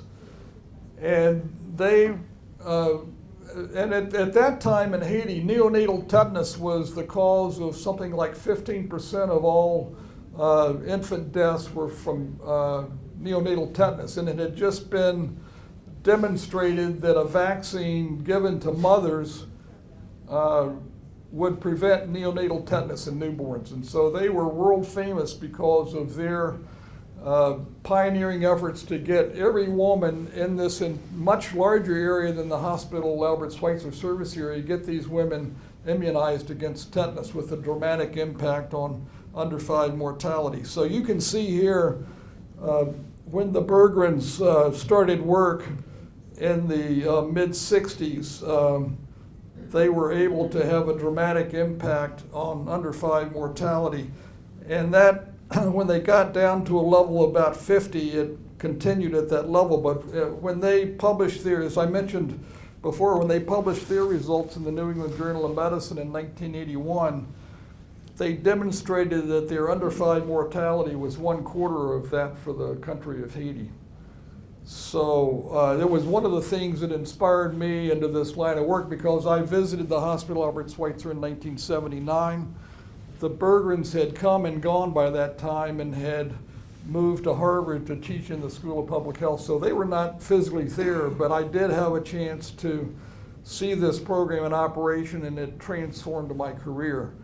And through that experience, since I was training and to become a surgeon in Portland, Maine, the Bergrens were living in Boston, only 2 hours away. And so I got to know the Bergrens, and through that relationship, I got to know John Wyan, which led to all of this that has happened since then, which I'm very grateful for. So we've been exposed to a lot about Cure Americas over the last 2.5 days. So I'm not going to really spend much time on this, but just to give you a sense of some of the early applications of our work there with, you can see in the bottom left, the fact that every house had a number, and the people who lived in these homes, they knew what their number was, and we had a family health folder system that was based on that number in the village. And again, to repeat, we were able to demonstrate a statistically significant decline in under 5 mortality in a relatively small population, because the under 5 mortality in the comparison area was 200 per 1,000 live births. That's 20% of children were dying before the age of 5, and we were able to reduce that level of mortality in our intervention area to 100. That was a 50% reduction, but we still had a long ways to go to get it below 100, but that's where we were at that time when we published this. And we achieved very high levels of coverage of basic child survival interventions that we know are effective in reducing mortality in children.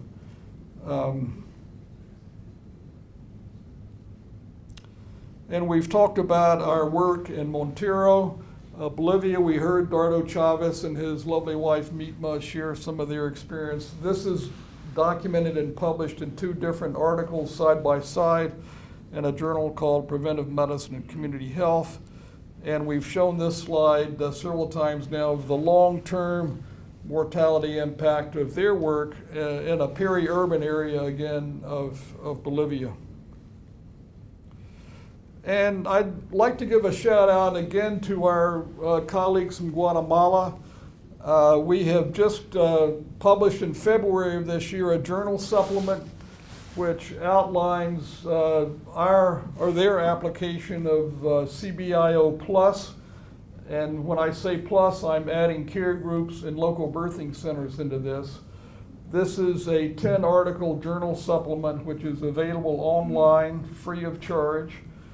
And we are also selling a hardbound copy of that, which costs money to produce. But through the website, you'll be able to buy one of these if you're interested for $25. We have several in the room here too you can purchase, but I highly recommend that. The articles in this journal supplement, I'll just quickly mention what they are. But we have an editorial by our guest editors for this that includes David Pyle, who spent his career working at John Snow and all over the world, and another professor named Will Story. They were the guest editors for a journal supplement.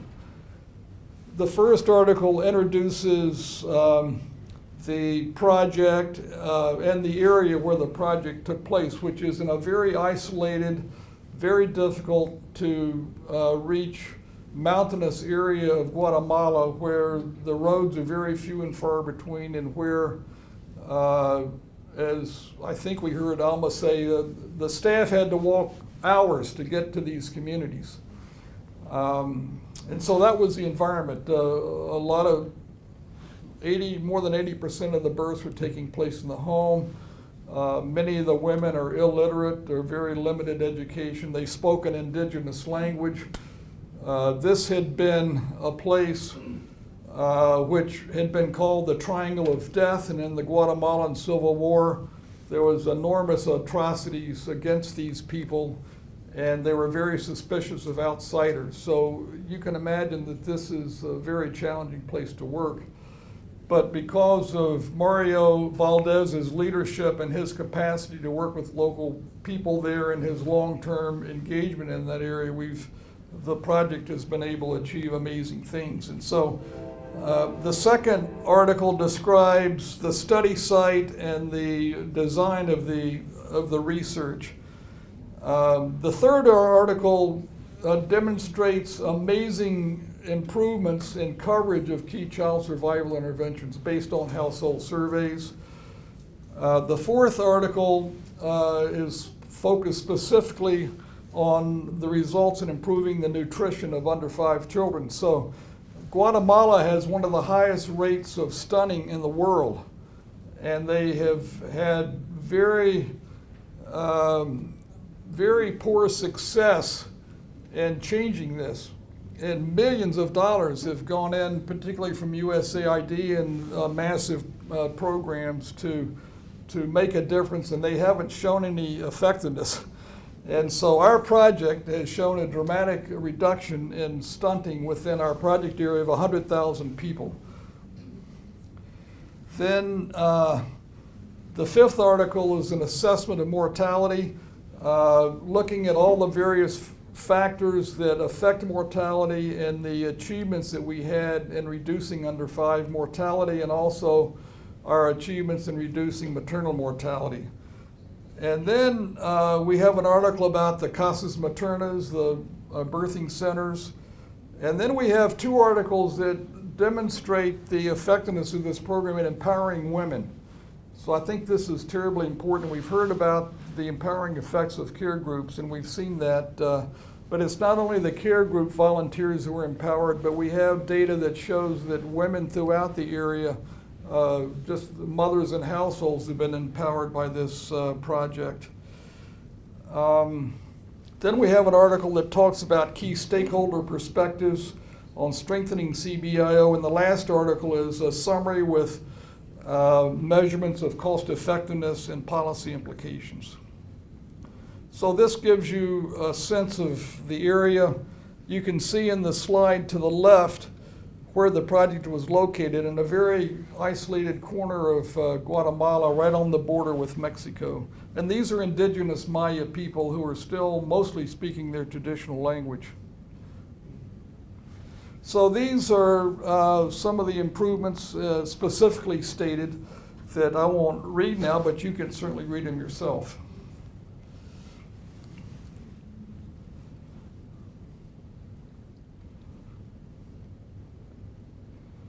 And this is a slide that shows in the solid line the decline in stunting among under 2 children in our project area compared with the long-term lack of change in nutritional status that was measured by the demographic and health surveys in Guatemala.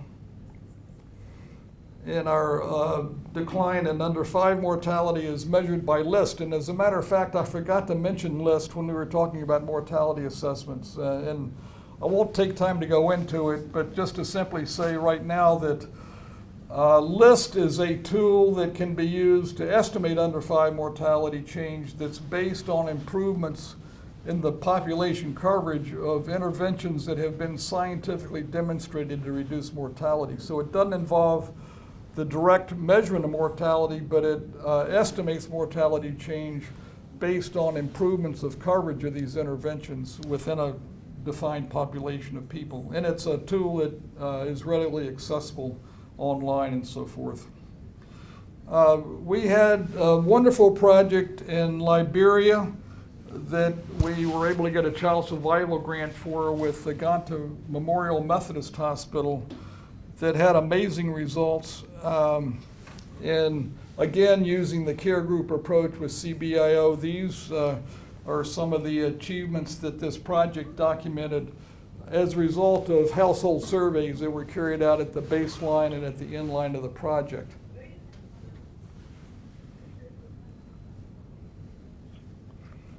I think these are quite dramatic achievements that our project was able to produce. And in fact, in that project, the vital events registration never really got going, and so the external evaluator at the final evaluation estimated how many lives were saved using LIST, the Lives Saved tool. And in a population of 140,000 people, which is the service area of our project, they estimated that 3,053 lives were saved as a result of our project, based on indirect estimates from coverage of childhood interventions, child survival interventions. Here are a few slides from our KeyCop project that we've been hearing about, and our friends from KeyCop, Ann and Kevin, are here with us today. And Kevin and Ann have mentioned this, but these are some of the findings that they have shared with us. They're based on small numbers. So you see here, there were 10 maternal deaths, and then it declined to 2 and then to 1 in their program area. But they're quite dramatic. And you know, you can calculate a maternal mortality ratio with small numbers, but the statisticians and the scientists would say that's not appropriate, because the confidence interval for this, for such small numbers, makes it not a reliable estimate. But still, I think it's important to show that the numbers of deaths, in fact, has declined, even though it's not a large number of deaths. And this is the decline in the number of infant deaths. Again, small numbers, but much larger numbers than we had for maternal deaths.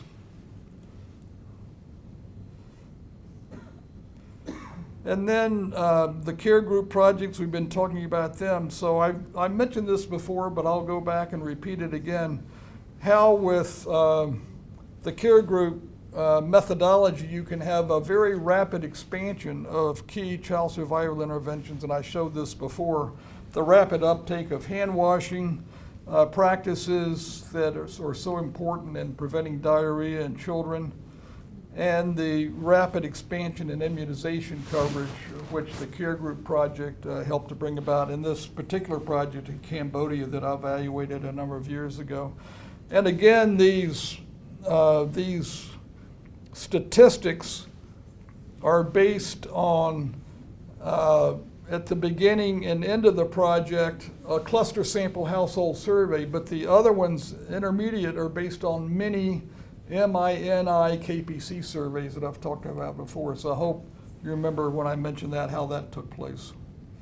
And this is, and I showed this before also, but it shows the dramatic decline in under 5 mortality that was measured by the care group members themselves when they met with their care group. They reported the numbers of deaths that took place, and then the promoter, facilitator who was organizing their care group, she reported that up to the system. And this is what it turned out to be over a period of several years. And when I went out to evaluate this project, they hadn't consolidated this data yet. So I pulled it together and showed them what they had done, and they didn't even know it.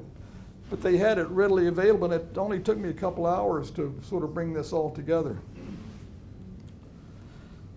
Tom Davis spoke with us yesterday, and he's been a great advocate for care groups. This is an article that I was fortunate to help produce, in which a whole series of care group projects were compared with other USAID child survival projects that did not use care groups, and we're able to consolidate all this data and using, again, the LIST methodology.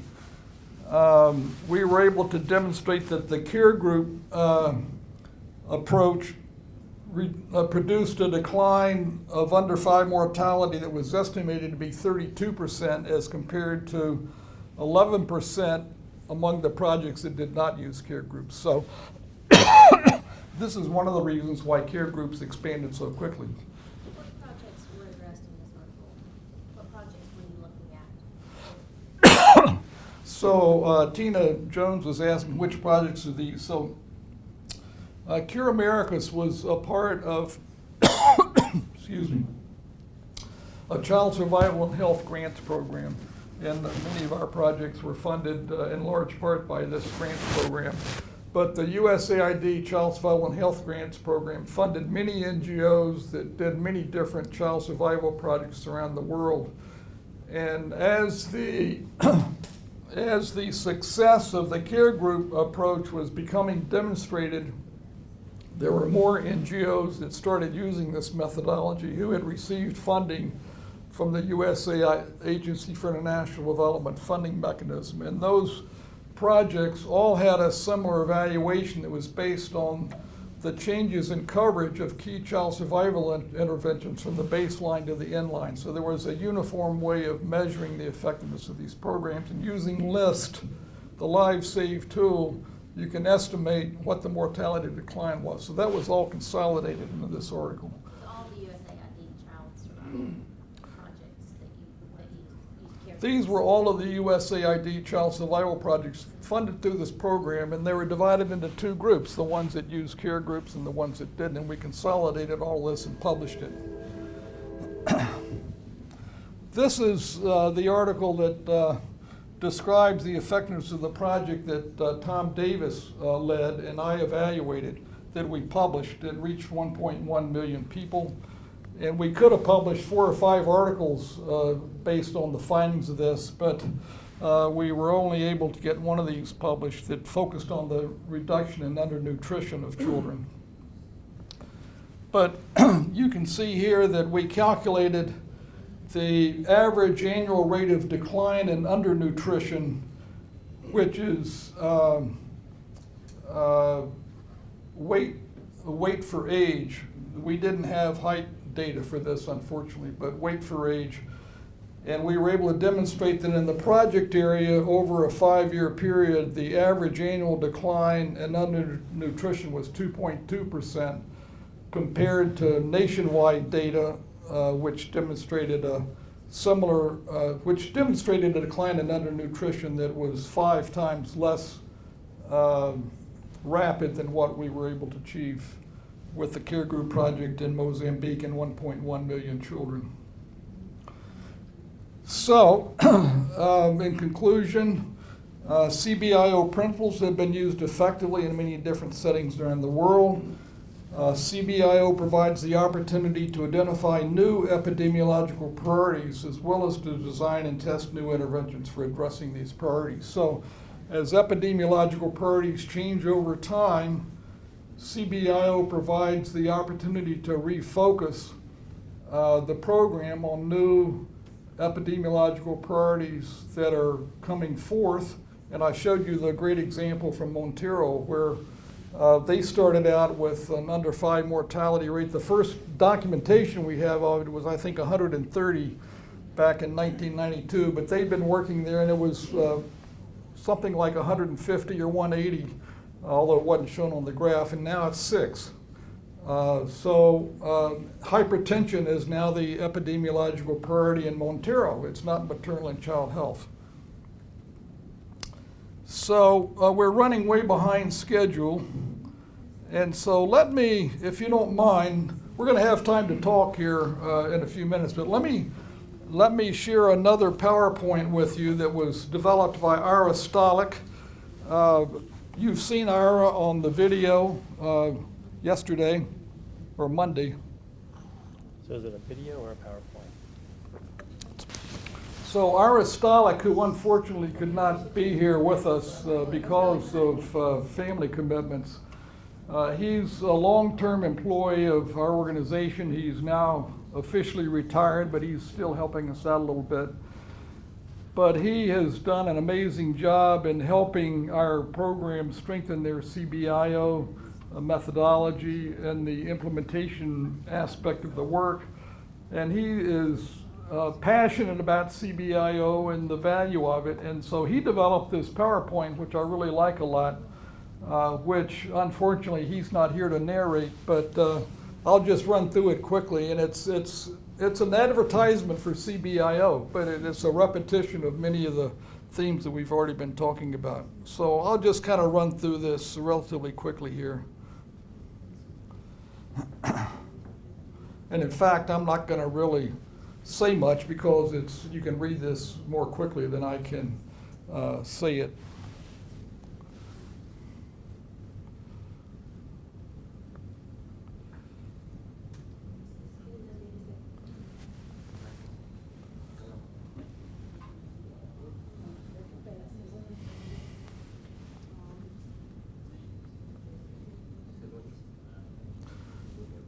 Repetition is the secret to learning, so I'm building on that principle here.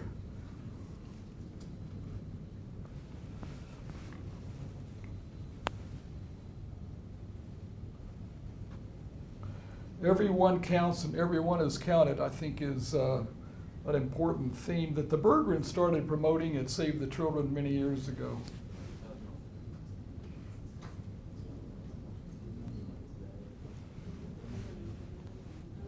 Too fast. Oh, too fast? Okay. And I guess the translators are going crazy, right? Maybe I'll slow down a little bit.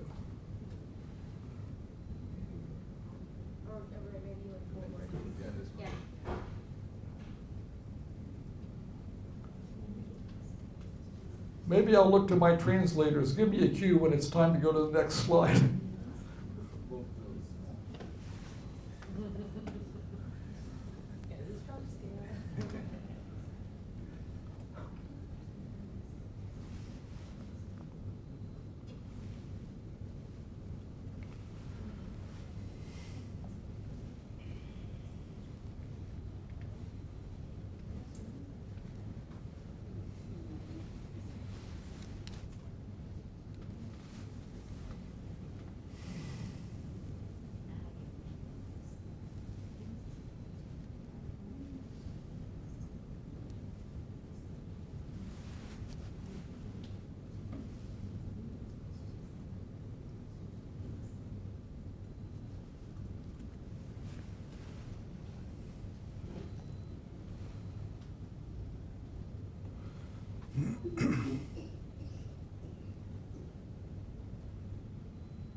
asking if someone could perhaps read the slides aloud as we go through. I don't know what you think of this, but if someone wanted to pass them along for Okay, our translators are reading each word into Spanish and French, so a request has come for me to read this as well. So from the next slide forward, I'll read every word on here if that helps. So demonstrating actual impact.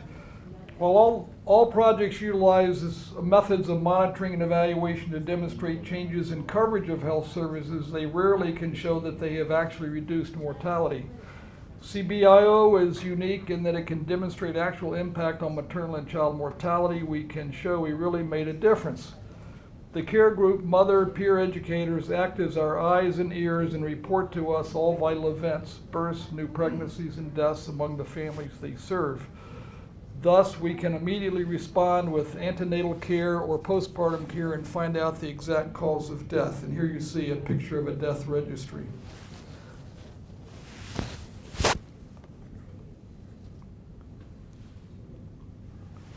Knowing the number of live births and deaths enables us to compute the actual maternal and child mortality and show year-to-year changes. And here you can see in the graph the decline in maternal mortality in our intervention area. And you can see in this graph what I have been talking about earlier, in which we show as vital events registration improves. Unfortunately, the graph shows an increase in mortality, but we know that we are confident that in fact that wasn't taking place. It just represents a more complete registration of the deaths that are taking place. But then you see a very strong decline. So for every death, we do a verbal autopsy with the family to determine the actual cause of death. Thus, we can show the actual local causes of death, and as already mentioned, we can target our interventions to precisely address local needs. In Guatemala, we were able to show that our interventions, especially our casas maternas, reduced maternal mortality 58%, from 524 to 221.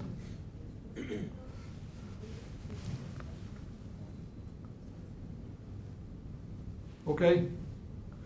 Pat, you had a question? Just maybe you can clarify, Henry, that data is a little bit old now. What would it look like today?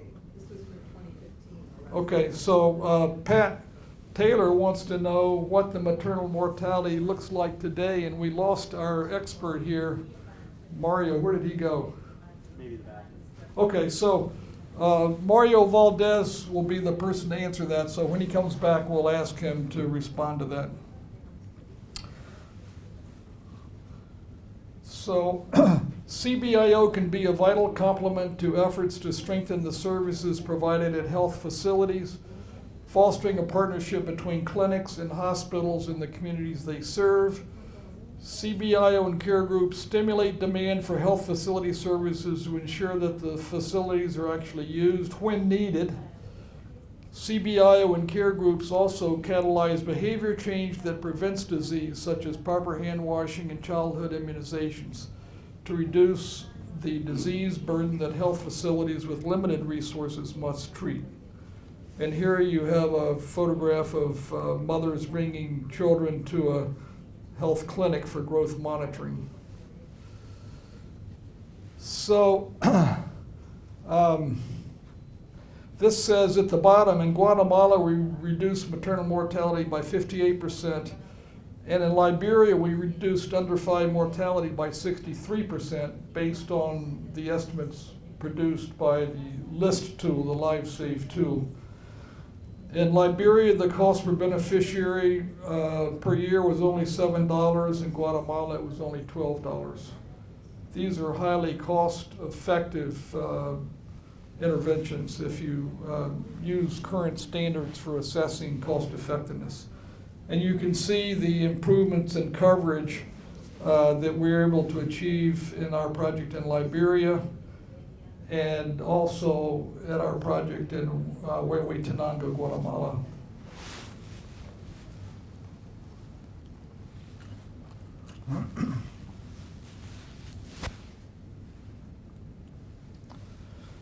So in conclusion, CBIO provides demonstrable, sustainable, and cost-effective impact.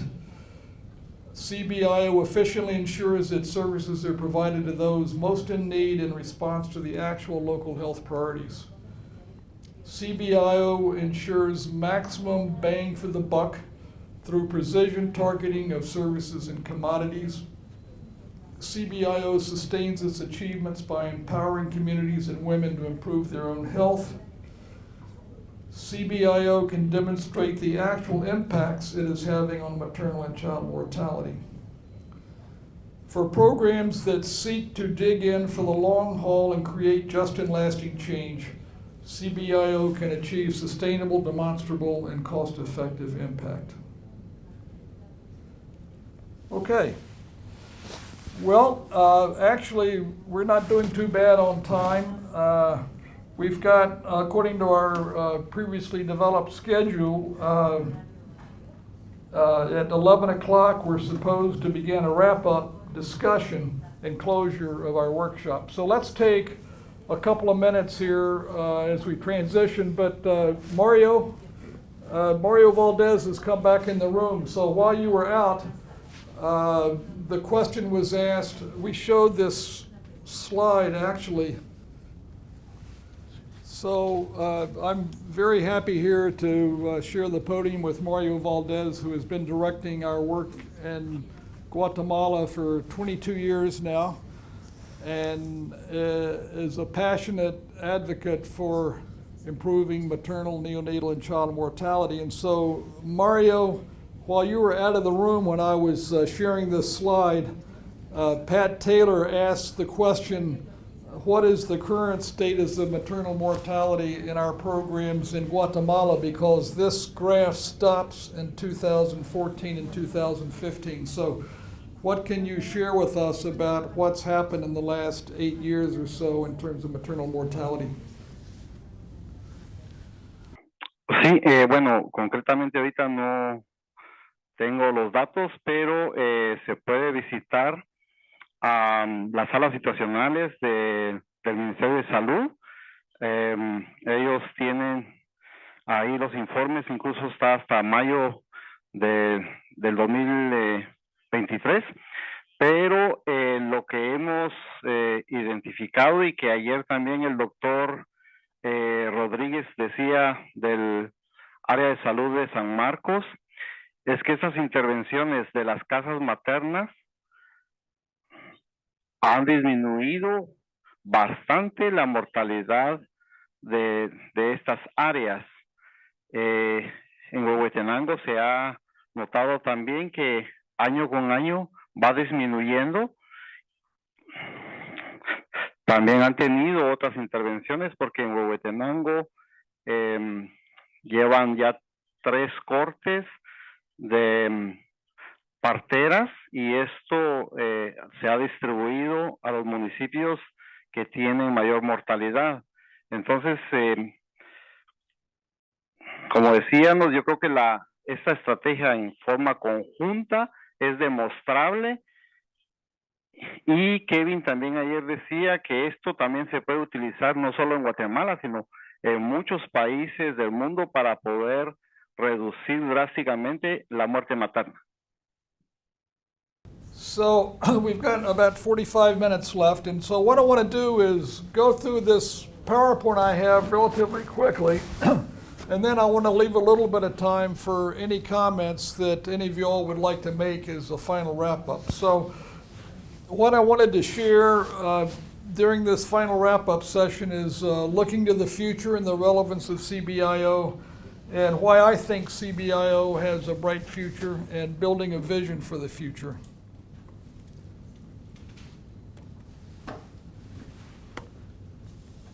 My computer doesn't want to cooperate. Oh, there it is. Okay.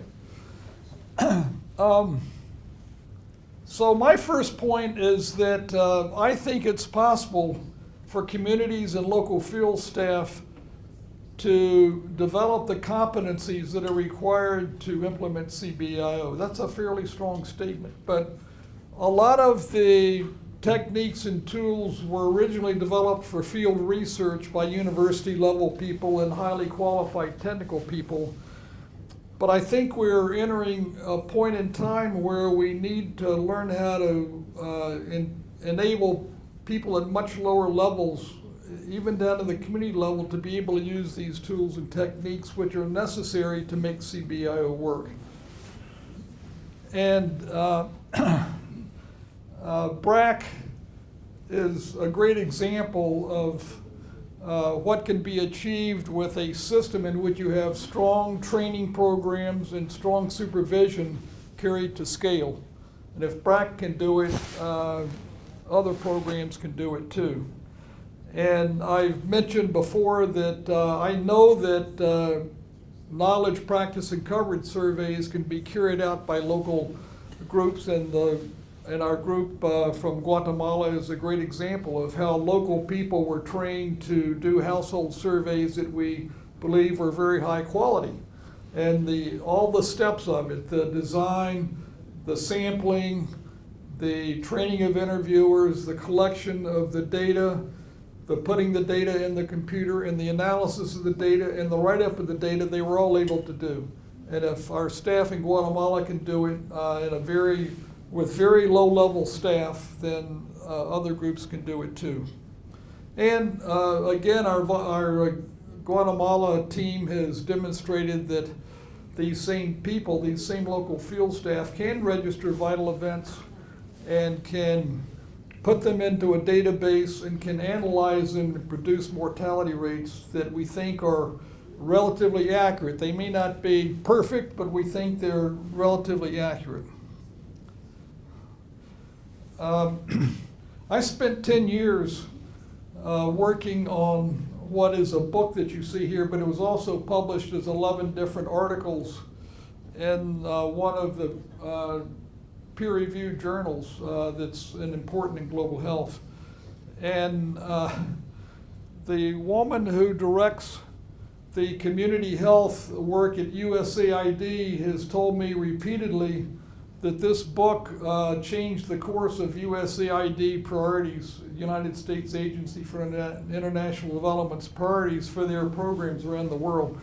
And so the reason I say this is that evidence matters, and people are paying attention to it, whether you realize it or not. And when policies are made and when programs are developed, people want to know what the evidence is. And as a matter of fact, just today, when I was looking through my emails this morning, I found an article that was just published this month on measuring maternal mortality in underserved areas around the world that cited our work from Guatemala that was published in February. So this was just one example, and this was some group in the Netherlands, I think, that was publishing this, but people are looking for this.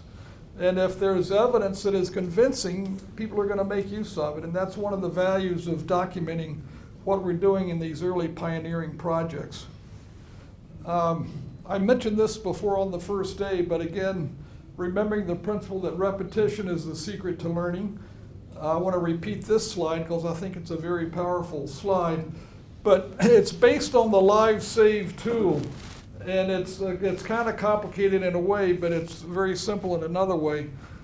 But if you assume that everybody who needs hospital care was able to get it and receive the services that a hospital can provide, and if you assume that everybody who needed care at a primary health care center and the services that can be provided there received them, and if you assume that people who could, if you assume that the interventions that community health workers can provide in the home, in the community, if 100% of the people receive them, and if you look at the effectiveness of these interventions, it's been proven through repeated studies around the world, you can estimate from LIST, the LiveSave tool, the number of lives that would be saved if we had an ideal world in which everybody got these interventions. And so what this analysis shows is that if every mother and child received the interventions that we know work, then it would save 2.4 million lives each year around the world. This is home-based neonatal care I'm talking about. It's the community case management of pneumonia I'm talking about, basic nutrition interventions.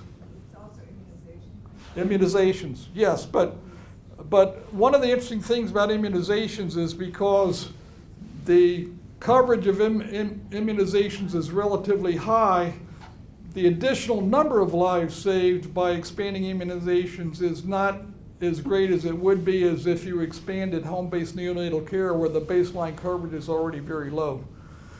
But immunizations are important, and that's a community-based intervention that can be provided in the community. And if you look at the number of lives that would be saved at the primary healthcare center level and at the hospital level, that adds up to 1.7 million as opposed to 2.4 million in the community. I don't have the data to show this, but I would be willing to bet that 90% of the money that's invested in a health system either goes to the hospital or to the primary health care center. And 10% of the money is going to community outreach. And that's, to me, a huge issue in global health. And this is government money I'm talking about. The donor money is relatively small in terms of what it costs to run these programs. And so it's the government's investments that are so important, and the great need we have to somehow motivate governments to realize the importance of these community-based interventions. But as I've said before, there's enormous pushback against that because it means less funding for hospitals, it means less money for primary health care centers, it means doctors going on strike. I mean, all kinds of things. So it's a very complicated picture, but it's still something we have to keep pushing forward. And as I mentioned before, there's very exciting opportunities for community-based primary health care to make a real contribution to the mitigation of non-communicable diseases. And hypertension is the quintessential example of what will be able to be done in the future by a community health worker going from home to home, taking a blood pressure like you saw them doing in Bangladesh, identifying adults with asymptomatic high blood pressure, because high blood pressure is an asymptomatic condition. They don't know they have it. Identifying people with high blood pressure and then getting them into treatment, but at home without having to go to a facility. And this can be done through a protocol that's supervised by higher level physicians that's based on scientific evidence. I've been a part of a pioneering study in Nepal that's actually doing that right now. So and in fact, hypertension is the leading preventable cause of death and disability in the world today. And so it's maternal and child health issues, as important as they are, if you look at it in the big picture, they're diminishing in their importance. And these chronic diseases are moving very rapidly into epidemiological priorities. And so the potential of home-based care to address these issues is one of the exciting opportunities of CBIO. And BRAC is a great example of an organization that has moved into and embraced the use of their community health workers to address these issues. And in fact, mental health is another one. And I didn't have time to get into this, but BRAC now has a program in which their community health workers identify women with postpartum depression. That's becoming an important issue. And so they have a system in which the community health worker identifies women with postpartum depression, and then they have a group of women who have been trained to counsel women with postpartum depression, and they go to the home of that mother and give her counseling. It's another example of what's moving forth in terms of the potential of community-based primary health care for addressing non-communicable diseases. I was a part of the core group polio project, which is a massive funded effort from USAID to contribute to the eradication of polio. And the core group, which is an association of NGOs, received money to work in the very most difficult places where polio is not being eradicated. And so we have a journal supplement that I helped to guide that documents over a 20-year period the success of the Core Group Polio Project.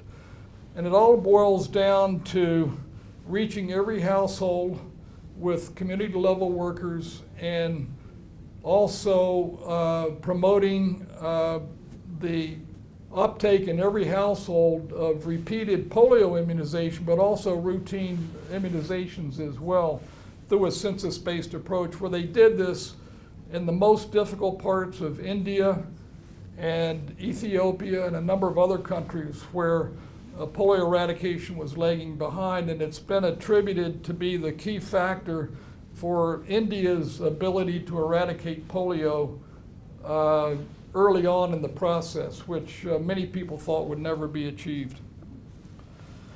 So, what are some of the drivers to bring primary health care and also CBIO principles into the mainstream? I've already mentioned these, but I think these are very important to remember as we think towards the future. One of the things that I think about a lot is how we can make CBIO more widely applicable, but I've come to the conclusion that it's much better to keep CBIO as a set of principles, but not make it too rigid in terms of exactly how to do it, because the local contexts are so variable and the local resources are so variable. So promoting a methodology that is very strong on principles, but which leaves to each group that's applying it the flexibility and the creativity to adapt those principles to the local circumstance, I think is an important principle. And I've thought about this over the years, and I thought about it again, and I was thinking about how to conclude this workshop. And so I used to be a general surgeon, and so I've had a lot of exposure to surgery, and I was a surgical resident about the time that heart surgery was moving into the mainstream. And if you think about the initial pioneers who developed the techniques for open heart surgery, they were an extraordinary group of people. And it took extraordinary courage and creativity and passion to perform the first open heart procedures, whether we're talking about valve replacement or coronary artery bypass grafting. But now it's become one of the most common surgical procedures in the world. And so obviously it takes special training. It's not short-term training, but there are steps that you have to go through and procedures you have to follow to learn how to do this stuff. Not only on the part of the surgeon, but on the part of the hospital that's performing this. And so if the world has been able to scale up heart surgery so that it's now one of the most common surgical procedures in the world, I think that we can do more in terms of developing the application of the principles of CBIO so that they're more widely available because of the power it has to save lives. This is Carl Taylor. I've mentioned him a number of times and was a close friend of John Wyans.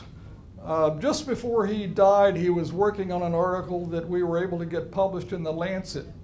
And this is the key phrase from his article, which I don't have time to tell you more about right now, but I was involved in the wording for this. We put a lot of time into this, and it was what Carl was trying to say, but we tried to get the words just right. And so I think there's a powerful message here which applies to the approach that we're promoting here in this workshop.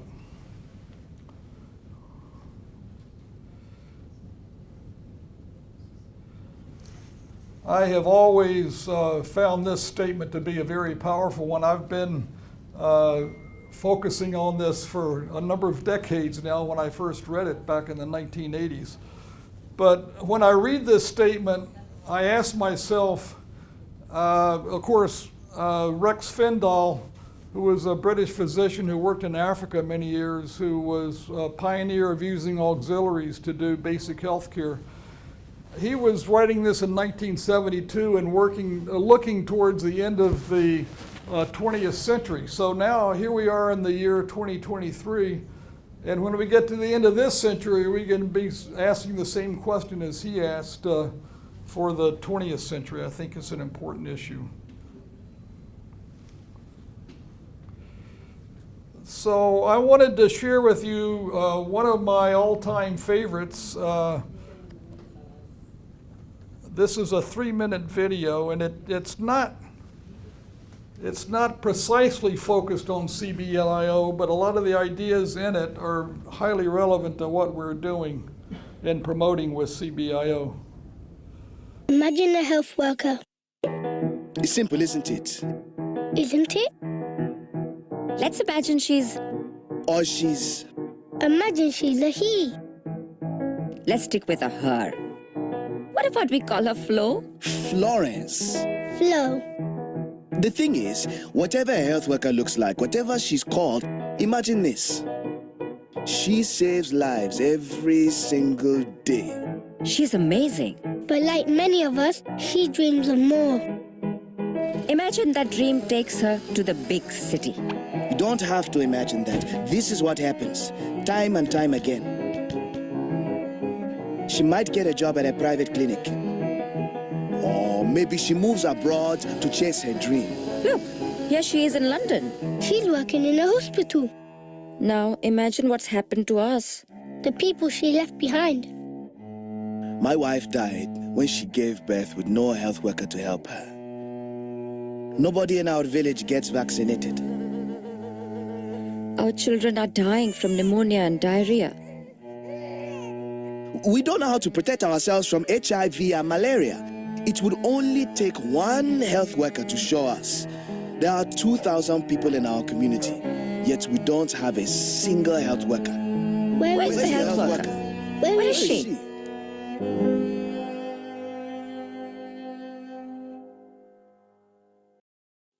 It's hard to imagine 1 billion people. It's harder still to imagine 1 billion people without a health worker. Okay, cheer up. Imagine this. Imagine she stays. What would it take to make her stay? Imagine investing in her. Imagine paying her a living wage. Imagine giving her quality training that she can pass on. And imagine giving her the proper tools for the job. Now she's got support. She feels safe. She's also got the respect of the people around her. We listen to her and we learn.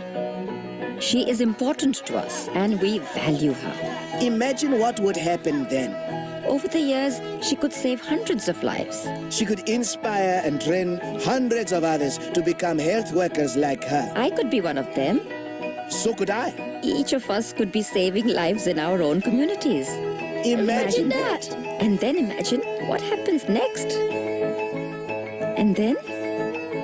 And then? A health worker for everyone, everywhere. Imagine that. Now. Okay, can you hear me now? This is a little bit of a complicated slide, but I put it up here so that you can get a glimpse of what is, I consider, an amazing chain of events of influence that have promoted community-based primary health care and CBIO principles, even though they didn't call it CBIO. And it goes back to, and of course I don't have time to explain everything that's in here, but you can see that Carl Taylor, who is kind of in the center, right in the center of the slide, has had a powerful influence on John Wyan, who has had a powerful influence on us and the Bergrens. And the Bergrens have had a major influence on child survival programming throughout the world.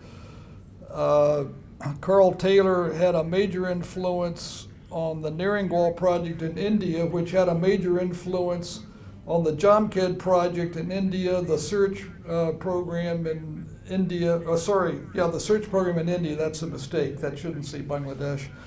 And the MATLAB program in Bangladesh, which had a major influence on developing BRACS programs, all through home visitation from female community health worker programs and how that led to the influence nationally in Bangladesh and even into Ghana. And I don't have time to explain all this, but we're part of a small but very highly influential network that is expanding this idea forward.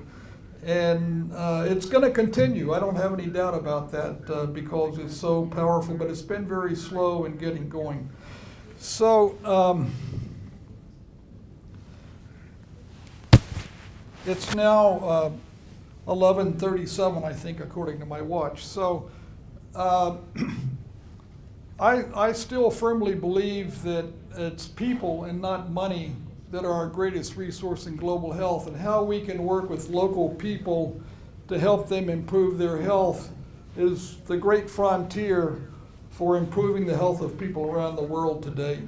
It's not the money that the Gates Foundation is going to give or the World Bank, but it's the opportunity that we have to learn how to work with local people to help them improve their health. So community and people are resources, they're not just targets. So too often over my entire lifetime, we've considered communities as a passive recipient of services, a target, but we need to learn how to make them resources and partners in driving these very simple interventions that save lives.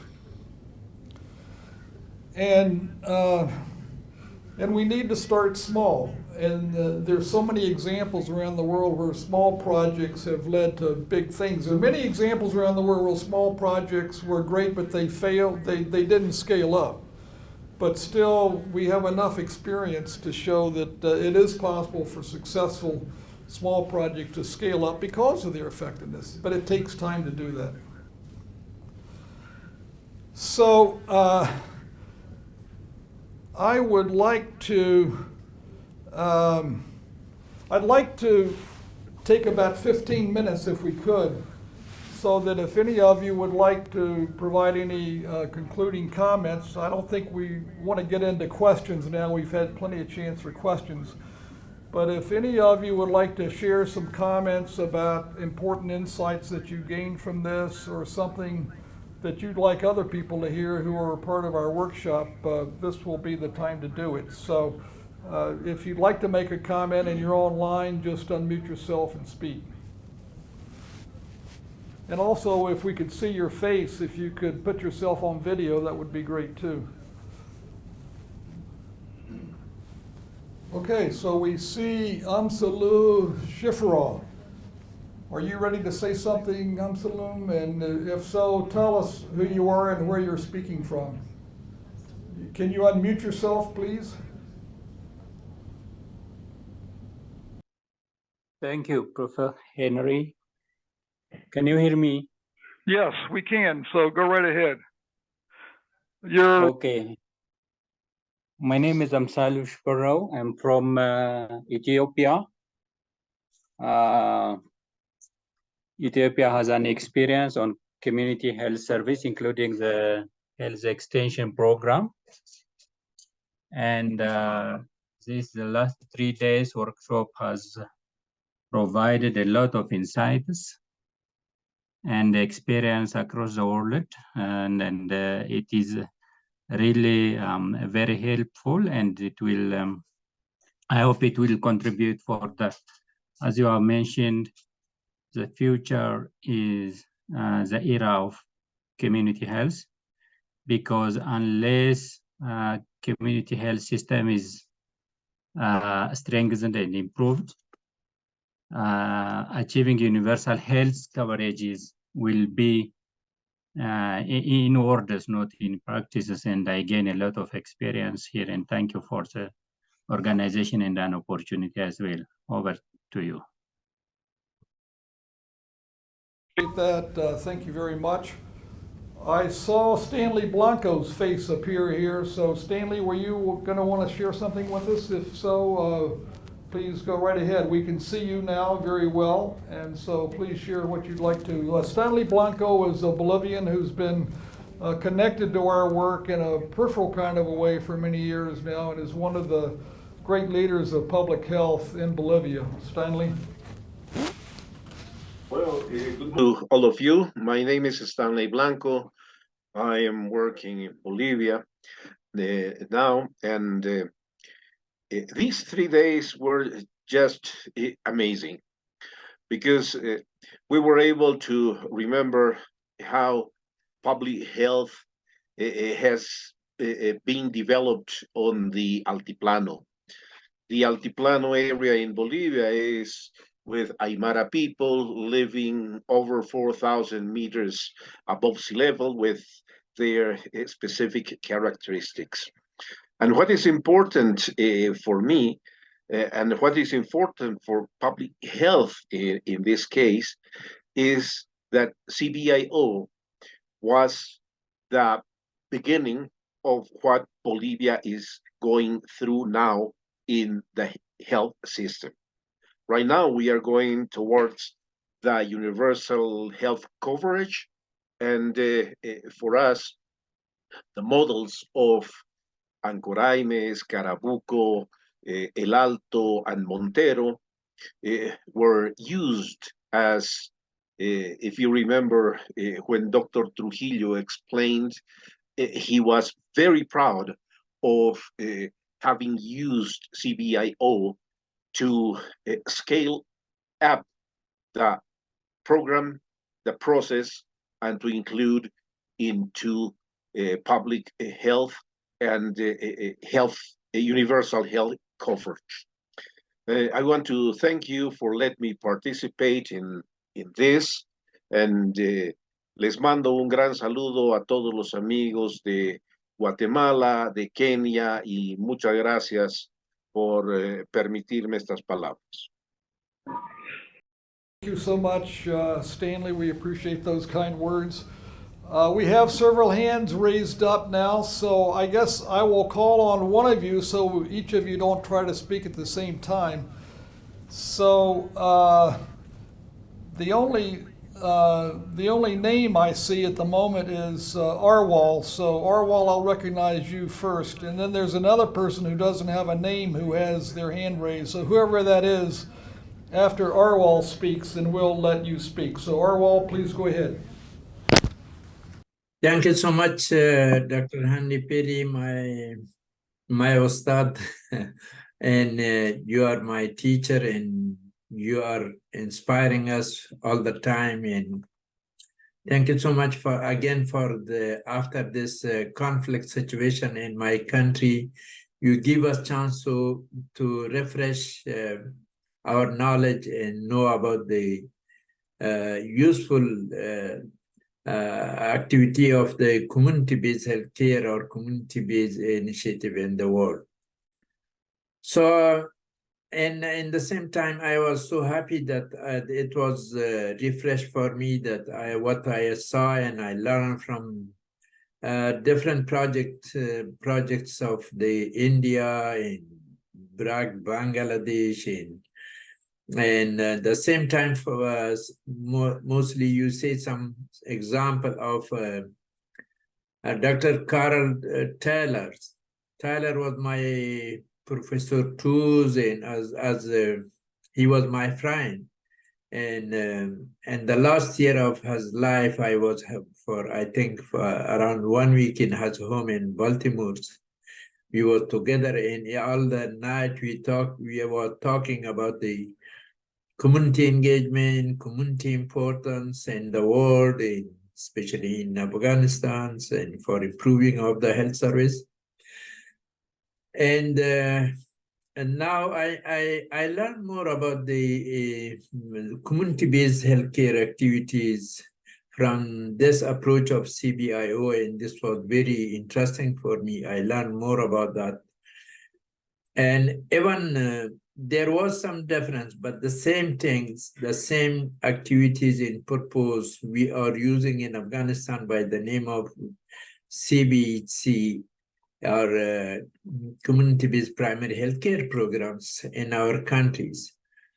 And this was very interesting, and I hear from different colleagues from different countries in different areas, their experience in their projects.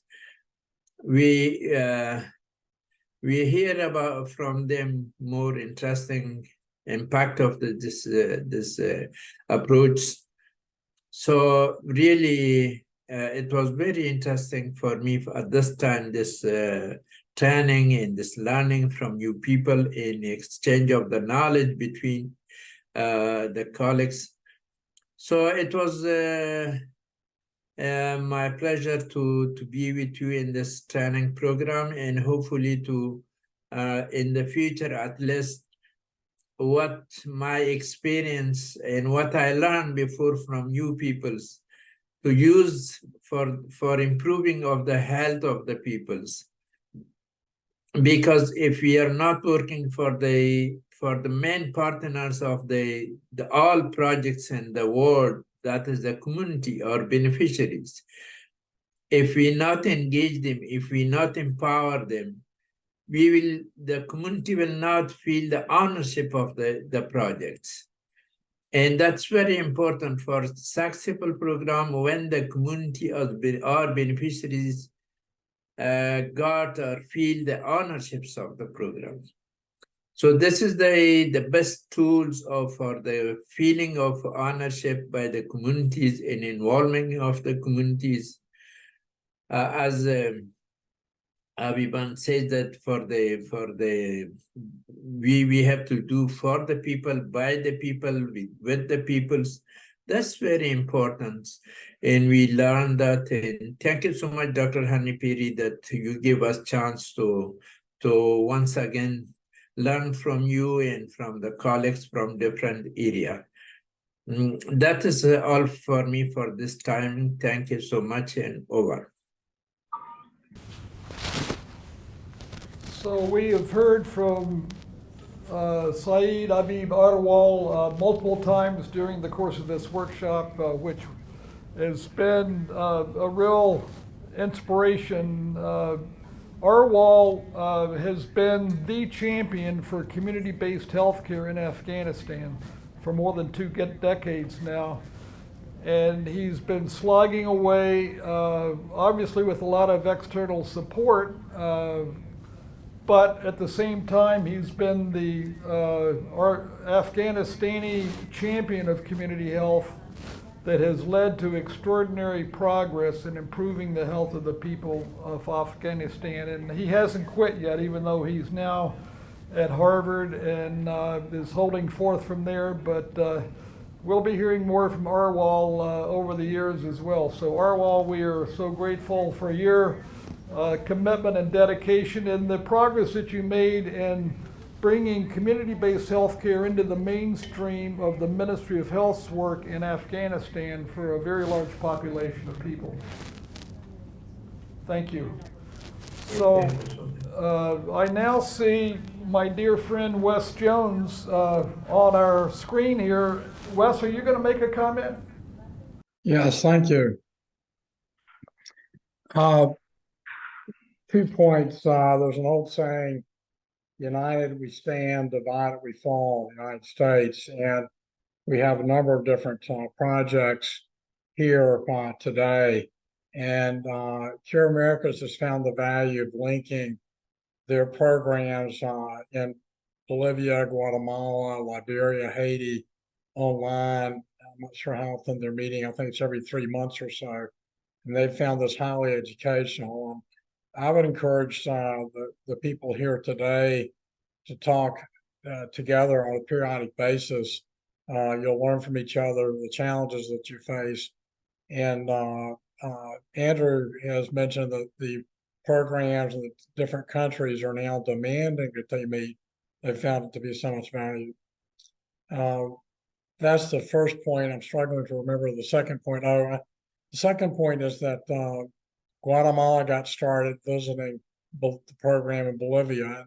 And this has been mentioned as helpful to visit other programs, but I want to point out that Haiti and Kenya programs before getting started visited the project in Guatemala. I just cannot begin to emphasize the importance of this. So if you have someone visiting your program, you might also encourage them to visit another project to get a better conceptualization. As Henry stressed, flexibility with CBIO is critical because each program and each community is different. So flexibility is huge, but keep focus on the importance of communication and any early programs. And if somebody's inquiring about it, encourage them to visit other projects to get a better vision of it. Thank you. Can you hear me? Wes, thank you so much. Wes Jones is Cure Americas' dearest friend, benefactor, cheerleader. He's been involved with our organization for almost 40 years now, has been to all of our program sites multiple times. He's been the chair of our board for multiple occasions, and he is now our cheerleader to help us raise an endowment to provide long-term support for our work. He's a retired gastroenterologist who lives in Fayetteville, North Carolina, but he went down to Montero in the mid-'80s and has been hooked ever since. So Wes, we love you and thank you for all that you've done to help make this work move forward. There's somebody who I can see only as iPhone with their hand raised, and that's the only hand raised I see. So whoever you are, unmute yourself and hold forth if you would.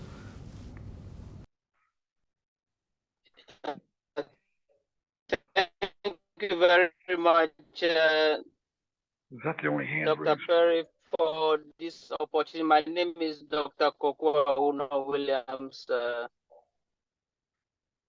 Can you hear me? Yes, tell us again who you are and where you're speaking from. Can you hear me? Yes, better. Oh, Dr. Harry, my name is Dr. Kokua Una Williams from Ghana, and just want to thank you for the opportunity to participate in this program. It's been a very 3 days well organized and very enlightening workshop. In Ghana, we also have done some work on community-based health systems. And I think some of the examples from BRAC feed into our work. So what you have taught us is just to reaffirm and confirm the belief that, you know, community health systems improves and saves lives. From Ghana, we are very grateful for the opportunity, and we hope that we will collaborate again in the future, in future workshops. Thank you very much for the opportunity, and thank you all for the colleagues and the participants and all the people who give us these wonderful tutorials. Thank you very much. Thank you so much. It's great to receive that comment. And if you probably didn't notice, but the slide that I showed with all the interacting influences to start with Carl Taylor, we had Ghana in there, the Navrango program in Ghana, which was the beginning of the community health strong program in Ghana, was directly related to the MATLAB ICDDRB program from Bangladesh, because Jim Phillips, who was the real force behind carrying this work to Ghana, worked for many years in Bangladesh at the MATLAB Maternal and Child Health Program. So it's just another example of how the influence of various personalities and friendships and belief in the power of this has spread from one place to another. So I don't think we have any other people who have raised their hand. We just have comments saying thank you from Haiti. Okay, so we have another, we have a number of comments in the chat box that you can see thanking us for the workshop, so we're grateful for that. And we also have somebody, Samuel, who's saying I'm here to join the group of CBIO champions. So Samuel, I guess we heard from him earlier, said that he's here to join the group of CBIO champions, which is great. So let me, just, can you get my PowerPoint back? Yep. But, yeah, so we have one other person who wants to make a comment. This is Tina Jones, who is the former chair of our board of Cure Americas, who is a lawyer in Raleigh, North Carolina, not a health professional, but she's done a lot of work in the health field as a lawyer. Thank you, Henry. Thank you for indulging me. Like you said, I'm not a healthcare worker. I'm not medically trained, but I do have a passion for this work and have appreciated the opportunity to spend time and do what I can to help promote Cure America's work over the years.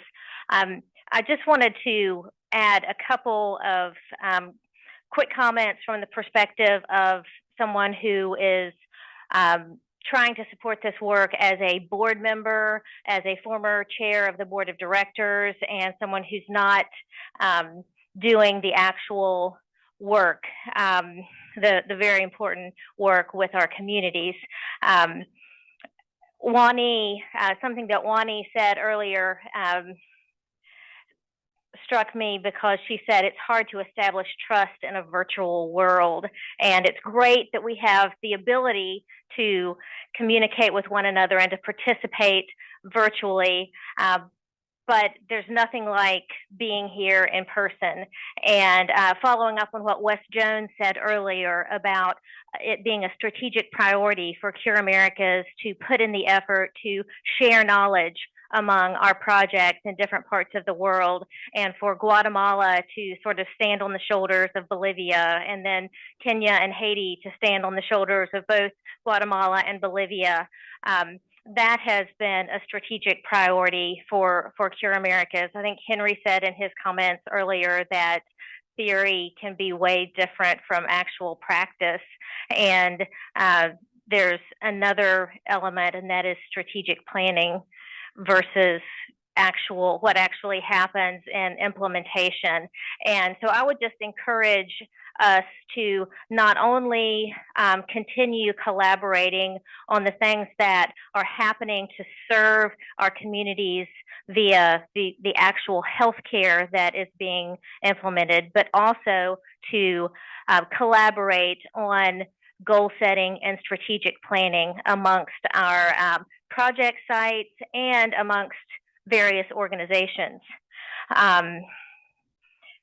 When we were talking about what can we do to promote CBIO, I think that's what we can do. I mean, all of us have to do things like communicate with our government officials, develop relationships, go through different election cycles and developing those relationships over time, and with new government leaders that are coming in, creating strategic plans, creating goals for 5 years and 10 years out, and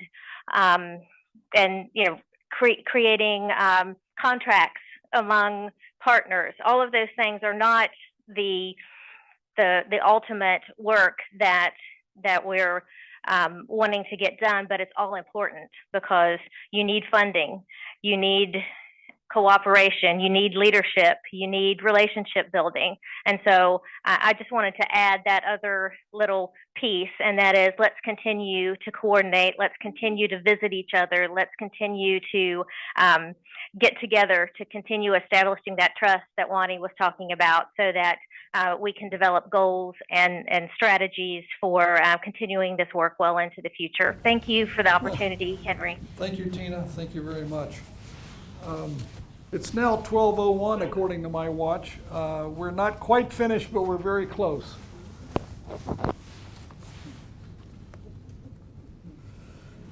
So once again, I want to say a special word of thanks to the various people and organizations that made this possible. This has been a real teamwork effort.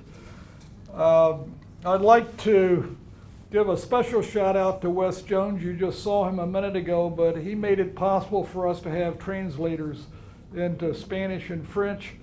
And all of this is being recorded, as you know, and it will be on our new website to promote CBIO. So we've invested in this to make this experience available to many other people.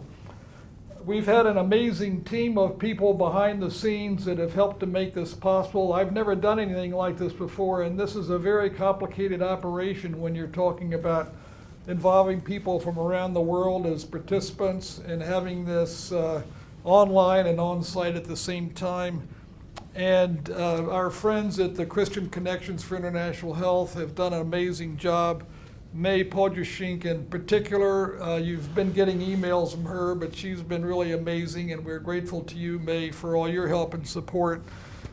Both Barbara Mufaletto and Andrew Herrera have been amazing support as we've moved back and forth through various media that are required to open up and close the PowerPoints and involve the bilingual groups and the PowerPoints and the videos, et cetera, et cetera. It was very complicated, and you may not realize this, but it was not easy. But I think, and of course the first day we had a number of glitches that slowed us down, but we were able to overcome the challenges that we faced. And so we're grateful for the Duke Global Health Institute, which actually sponsored this institute that made it possible for us to use this facility here at Duke University, and we're grateful to them. I'm always grateful to my alma mater, where I've been on the faculty for many years at the Johns Hopkins Bloomberg School of Public Health. We're indebted to Cure Americas Global, as you can certainly tell from their active participation in this and from all the work that Cure Americas has been doing for 40 years. One of the reasons why our team is here is, most of you don't know this, but last Thursday night, Cure America celebrated its 40th birthday. And we had a major celebration at the Duke School of Nursing. And our colleagues from around the world came here primarily for that purpose, to be there for that special moment in the life of Cure Americas. And it prompted me to think what a great time this would be to have a workshop to talk about CBIO. So we're grateful for them to be here and to Cure Americas Global. And then finally, I want to give a shout out to an organization that is just now emerging, which is called CBIO Global Health Initiatives. And it's a small business that I'm running. We don't have any money right now, but we're going to use this as an opportunity to try to promote CBIO principles and experience with CBIO. And we have a website, as you know. And we heard from Michael Larby yesterday, who's a colleague of mine who's helping us develop this website. And we're hoping that through the website we can create a community of learning and an opportunity for those of you who have joined us to continue to be engaged and to have access to resources and to be able to share principles and practice throughout the world as a mechanism for spreading CBIO. And so since we have your email addresses, since you registered for this workshop, you'll be hearing from us, and we look forward to hearing from you and creating this into an interactive community of learning that we hope will grow and expand over time is one of our dreams and aspirations. So we thank you for that. And it's now 12:06, and I think it's time to call an end to this. But we're grateful to all of you who have joined from around the world. We're grateful to those of you in this room here who have also come from around the world to be with us. And we hope that you will share this workshop with other people who might be interested, and you'll be able to link into this, and other people can link into this readily on our website, although it's still at the moment in process, but it'll be up and available in the near future. So thank you very much. It's been a great pleasure for me to help to make this workshop into a reality. Thank you.